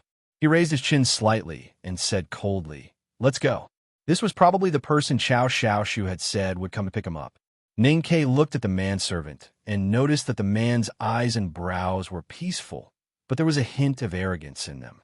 From the man's flat Adam's apple and his slightly different standing posture, he should be one of the eunuchs in the palace. Last night, Ning Ke knew that Qiao Xiaoshu's backer was in the palace. Today, a little eunuch came to pick him up. Naturally, Ning Ke wasn't too surprised. He was just thinking about whether he should give him a red packet and how big it should be. In his impression of the novels, the emperor was not anxious, but the eunuchs were anxious. It meant that the emperor was easy to provoke, but the eunuchs were not. In the stories, whenever the protagonist met a eunuch, no matter if the eunuch was a steward or a servant, he would choose an opportunity to hand over a few thin banknotes or even a piece of jade. When he read those stories, the biggest question he had was, where did the protagonist get so many pieces of jade? Note, Ning Ke raised his eyebrows and glanced at Sang Sang, asking her if she should prepare something with his eyes. Sang Sang had always been a stingy girl. She was slightly startled and turned her head away, pretending that she did not understand what he meant. Her young master was not a generous person. After thinking for a while, she decided that she might as well pretend to be ignorant and save some money. The little eunuch held his hands behind his back and casually looked around the shop. Like an old man, he nodded and said in a clear voice, "I heard that there are some good characters in this alley. Today I came to take a look, and it is indeed not bad. There are nobles in the palace who want to see your writing. Quickly wash up and come with me." Ning Ke thought that this was a good excuse. He looked at his clothes and bowed to the young eunuch with hands folded in front. He said with a smile, "This is how I usually dress. How can a poor scholar dress up like a flower?" He was a little worried that the eunuch would make things difficult for him because he did not receive the red envelope. He did not expect that the eunuch did not care. Instead, he smiled and seemed to like his way of talking. He nodded at him and walked out of the shop. In the somewhat cramped carriage, the little eunuch closed his eyes and rested all the way. Judging from his behavior at Lynn 47th Street, he did not seem to have any opinions about Ninkei, nor did he disdain to talk to him. He was just habitually cautious outside the palace. Ninkei, on the contrary, felt that it was so quiet. He lifted a corner of the curtain and looked at the scenery along the street. Under the bright sunshine, the people of Chang and walked in the marketplace with smiles on their faces. The business of the breakfast shops was booming. From time to time, he could hear people calling for their friends. There was no trace of the bloody fight in Jianghu last night. After an unknown amount of time, 2 rows of willow trees blocked their line of sight. A comfortable shadow covered the entire carriage and the stone path that the carriage passed through. The shadow did not come from the willow trees, but from the royal palace behind the willow trees and the moat. The Tang Empire was the most powerful country in the world. Chang'an City was the most magnificent city in the world. The imperial palace of the Tang Empire could be described as the most magnificent palace in the world. It might not be appropriate to use the word magnificent to describe the imperial palace. However, the imperial palace of the Tang Empire had inherited the grandeur of the Tang people for thousands of years. The red walls were thick and the yellow eaves were like swords. The atmosphere was grand and solemn. It did not look like a romantic and noble place where the 3 palaces, 6 courtyards, and 72 concubines gathered in the morning. Instead, it looked more like an impregnable pass standing in the center of the Tang Empire.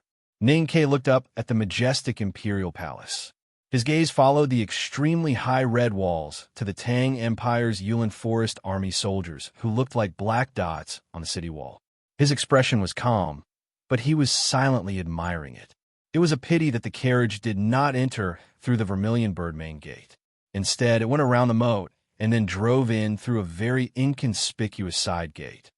The carriage entered the imperial palace and drove slowly on the narrow road. It did not know how many turns it took. His line of sight was completely blocked by the high walls and eaves beside the carriage. He could only see the sky that was cut into pieces by the eaves. He did not have the chance to see the entire imperial palace. He only felt that the palace inside was extremely high. In the distance, they could see a blue lake. The young eunuch led Ning Kei down the carriage and started walking. The 2 walked along the dense sea of bamboo by the lake. After a few minutes, they passed through a wide rain corridor supported by red pillars and stopped in front of a row of small, inconspicuous halls. What made Ning Kei feel a little confused and even vigilant was that he did not see any bodyguards on such a long journey. He did not even see a eunuch or palace maid. The young eunuch turned his head and looked at him expressionlessly. He said, "This is the imperial study. I can only bring you up to here. You can wait here. Someone will bring you out of the palace after you have seen them." Ninkei did not care much. He was looking at the strange flowers and trees in front of the hall with great interest. He looked at the flower boats on the lake that were covered by weeping willows in the distance. He was just about to see if he could see a few beautiful palace maids when he suddenly heard the words imperial study. His body could not help but slightly stiffen.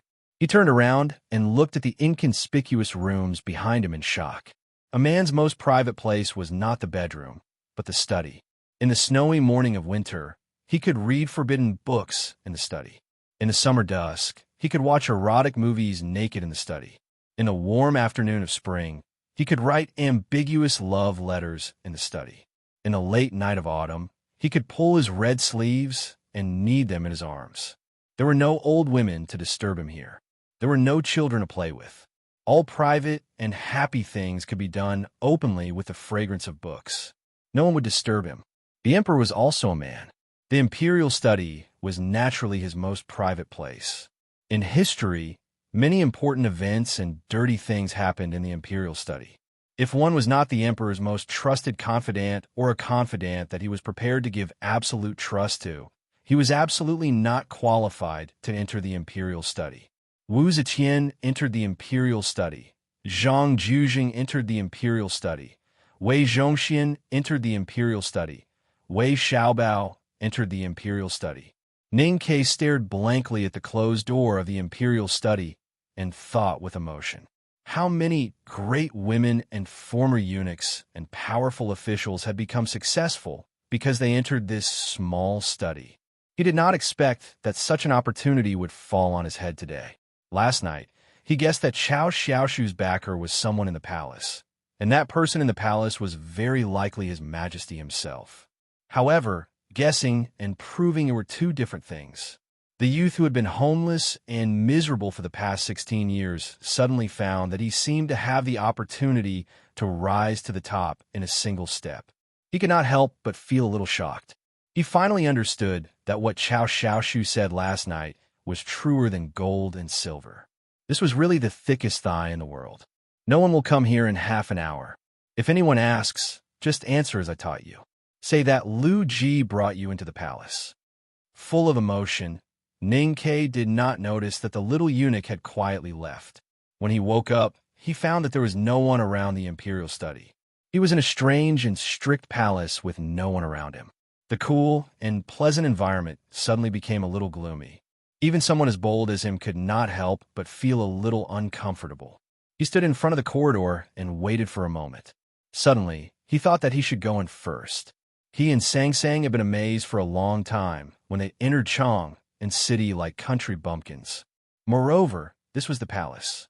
He did not understand the rules at all. He just thought this way according to common sense, so he did as he said. He gently coughed twice and pretended to bow to the imperial study. Then he pushed the door open and walked in. The so-called natural course was all fake. Ning Ke just wanted to go in. Over the years, the most important part of his life, besides meditation and martial arts, was calligraphy. Today, he had a rare opportunity to enter the imperial study.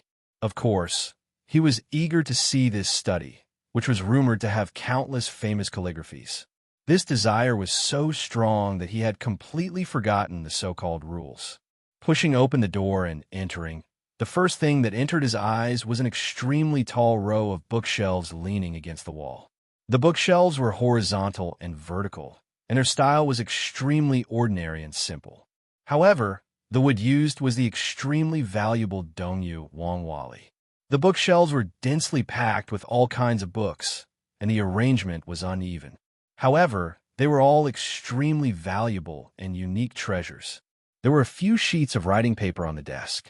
A brush was placed on the inkstone like a thin raft in a clear pool, immersed in the ink, and several other brushes were placed messily on the brush rack. The paper was Xianzhou bud paper, the brush was Hungyan pure brush, the ink was Qinzhou pine ink, and the inkstone was Huangzhou mud inkstone. None of them were eye-catching, but all of them were precious tributes. If these brushes, ink, paper, and inkstone could be taken back to Lin 47th Street and sold, how much could they be sold for? Ning Ke looked around in a daze, and for no reason, such a ridiculous idea came into his mind. Then his eyes were attracted by the calligraphy hanging on the 3 white walls.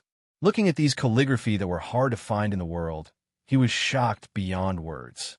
He slowly moved his feet, and his eyes fell on the original works of famous calligraphies, as well as the inscriptions and seals. His right hand subconsciously drew in the air and began to copy them. His face was full of praise and joy. He went to the desk and looked at the 5 thick characters on the paper. He could not help but frown and murmured, "His Majesty's appreciation is very high, but this calligraphy is really not good." Chapter 66. On the slightly granular Xianzhou bud paper, the ink was dripping and unruly, and 5 words were written. The fish leaps into the sea. Looking at the frame of the ink scroll, there should have been another sentence on the paper, but for some reason, the writer stopped after writing these 5 words. The middle section of the last hook of the word sea was left blank, faintly revealing a hint of unwillingness. These 5 words were written in a strict and elegant manner.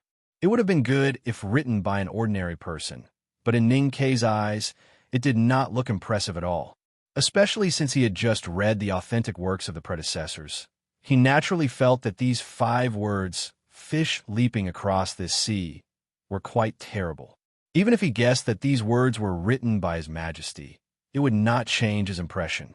Thinking that he entered the palace today under the name of a calligrapher, Ning Kei's heart slightly moved. He secretly thought that if his calligraphy caught the eye of His Majesty in the future, then he would have a meteoric rise. It would not be bad to become an unpopular but extremely glorious court official. Just as he was thinking about this, he suddenly heard an angry voice from afar behind the imperial study. The voice was thick and powerful, but it seemed especially violent. However, because it was too far away, he could only hear the most angry words of the person who scolded him. Idiot! Idiot! A bunch of idiots. The two words idiot were scolded by that person. It was sonorous and powerful like a war drum, and it was as clear as hitting a plate. Ning Kei stood in the imperial study in a daze, listening to the word idiot that seemed to come from beyond the sky. Gradually, he could not help but be fascinated by it. He felt a great sense of familiarity in his heart. He secretly wondered which steward was scolding idiots in such a coquettish manner. The Tang Imperial Palace was such a solemn place. Even the most powerful eunuch steward dared not scold people in such a loud voice. Not to mention that the voice of idiot came from the discussion hall. Ning Kei was not clear about the distribution of the buildings in the palace. Of course, he did not know that the area around the imperial study had always been heavily guarded. The discussion hall happened to be very close to the imperial study, so he could hear countless words of idiot, but others could not. Inside the Palace of Council, there were coiled dragons on the jade pillars, and the golden curtains were embroidered with heavenly maids scattering flowers. On the left side of the imperial couch sat a beautiful woman dressed in palace attire. She was about 30 years old, with beautiful eyebrows and eyes. She looked charming and gentle, and her slightly thick lips were tightly pursed, which added a hint of firmness. Looking at her head ornament and phoenix dress, she was the Queen of Tang. On the right side of the imperial couch sat a 16 or 17-year-old girl. Her eyes were slightly drooping, and she was using her slender fingers to serve tea. Her beautiful face, coupled with her tranquil expression, made her look extremely graceful. Her slightly tanned cheeks, which had been tanned from running on the grasslands, had now returned to fair in less than 10 days. She was the fourth princess of the Tang Empire, Liu. Between the empress and the princess, there was a middle-aged man sitting on the couch. His black hair was casually tied behind his head, and he wore an extremely large robe. His voice was gentle, powerful, and unquestionable. Occasionally, when he said those two words, his voice would jump up like a cloud hitting a mountain, and thunder would ring through the palace. On the ground in front of the couch, there were more than a dozen officials kneeling. Their heads were deeply buried, and their bodies were trembling slightly, looking particularly ashamed and frightened. The prince and the two old ministers who were qualified to sit also looked extremely ugly. The Tang Empire had never paid much attention to secular rules. Even in the daily discussions and interactions between the emperor and his ministers, the ministers often did not need to kneel and kowtow, but only needed to make a deep bow. This was especially so for the current emperor, who was known for his benevolence. Normally, when the emperor and his ministers met in the discussion hall, His Majesty would even wave away the deep bow with a wave of his hand. However, today, the benevolent emperor suddenly burst into a thunderous rage. The ministers of the Tang Empire finally realized that His Majesty did not allow them to kneel usually because he did not like it. When he was unhappy, the discussion hall became terrifying. The middle-aged man on the couch was naturally the emperor of the Tang Empire, the person with the greatest secular power in the Haotian world. He looked at the ministers kneeling on the cold golden bricks in front of him, and his calm but mocking gaze slowly swept across their faces. The governor of the army, the protector general, the Huaihua general, these were all the bigwigs of the military ministry. The minister of the right, the assistant minister of the central department, the old and young masters of the Ministry of Revenue, the governor of the capital, the assistant minister of the Yellow Gate, the two statues in Chong and his younger brother sitting in the chair, and those old fellows. How much did they know about this matter? How can a gang take over the river transport business and move grain from the warehouse. You are all high-ranking officials in the imperial court, and a word from the steward of the mansion would make many people tremble in fear. How dare Chao Xiaoshu not listen to you? Are you really a bunch of idiots? Have you never thought of the reason? The emperor of the Tang Empire looked at his ministers as if he was looking at a group of bastards. His right hand touched the back of his head that was faintly aching, and he even had the urge to laugh out loud because of anger and disappointment. He stared at the crowd, slammed the table, and scolded. You want to know who is the backer of the #1 gang in Chang'an? Now you know, and you know it's me. Don't you think you've become the biggest idiot in the world? The Fish Dragon Gang. The Fish Dragon Gang. You are all well-educated people who are used to seeing the wind and rain, and yet none of you have thought of the 4 words, Fish Dragon Gang. If it wasn't my intention, who in Chang and would dare to use this name as a gang name? I am very disappointed in you, not because you ignore the law and oppress the people, but because you are stupid. Idiots. You haven't understood such a simple thing after so many years. If you are not idiots, then who are you? The chaotic fight in Chang, and on a rainy spring night, had finally succeeded in forcing Chao Xiaoshu to use his trump card. However, as soon as this trump card was revealed, the wind and rain disappeared without a trace, because this trump card was too powerful. It was so powerful that it could define everyone as an idiot with just one sentence, and then start to settle accounts later. The ministers kneeling in the hall felt so wronged and sad that they didn't know what to say. They silently thought that for so many years, no one had found any connection between the Fish Dragon Gang and the palace. Besides, the emperor was the noble emperor, while the Fish Dragon Gang was just a small carp in the gutter of Chang'an. Their statuses were thousands of miles apart, and they didn't exist in the same world at all. Who would have thought that there was a connection between them? It was like an advisor in the county government went to make things difficult for a small helper in the kitchen, and in the end, the advisor found out that the helper was under the protection of the Minister of Revenue. But the problem was, how could a guy who was under the protection of the Minister of Revenue be a small helper in the county government's kitchen? If Chao Xiaoshu was an old acquaintance that your majesty met in the common people, and the two of them had a friendship, then why had he been soaking in the stinky gutter of Jianghu all these years? As long as your majesty said the word, wherein the empire couldn't find a 4th or 5th rank official post for him. This was not because the princes and ministers were idiots. It was purely because your majesty was playing with us as idiots. Kneeling on the cold golden bricks and sitting restlessly on the chairs, the Tang nobles and ministers were all full of complaints, but no one dared to jump out and argue with the one on the dragon throne at this time. For these big shots of the empire, winning over or subduing Spring Breeze Pavilion Old Chow was a small matter, but they had encountered the biggest mountain in the world, so they knew that they were bound to be unlucky. More importantly, their subordinates and deputies were responsible for the specific handling of these matters, and they used the power of the imperial court and even the military, which had already touched the bottom line of His Majesty. How should this matter be resolved? You're tuning in to the Warrior Lore YouTube channel. Don't forget to subscribe and join us on this journey to catch the most captivating stories.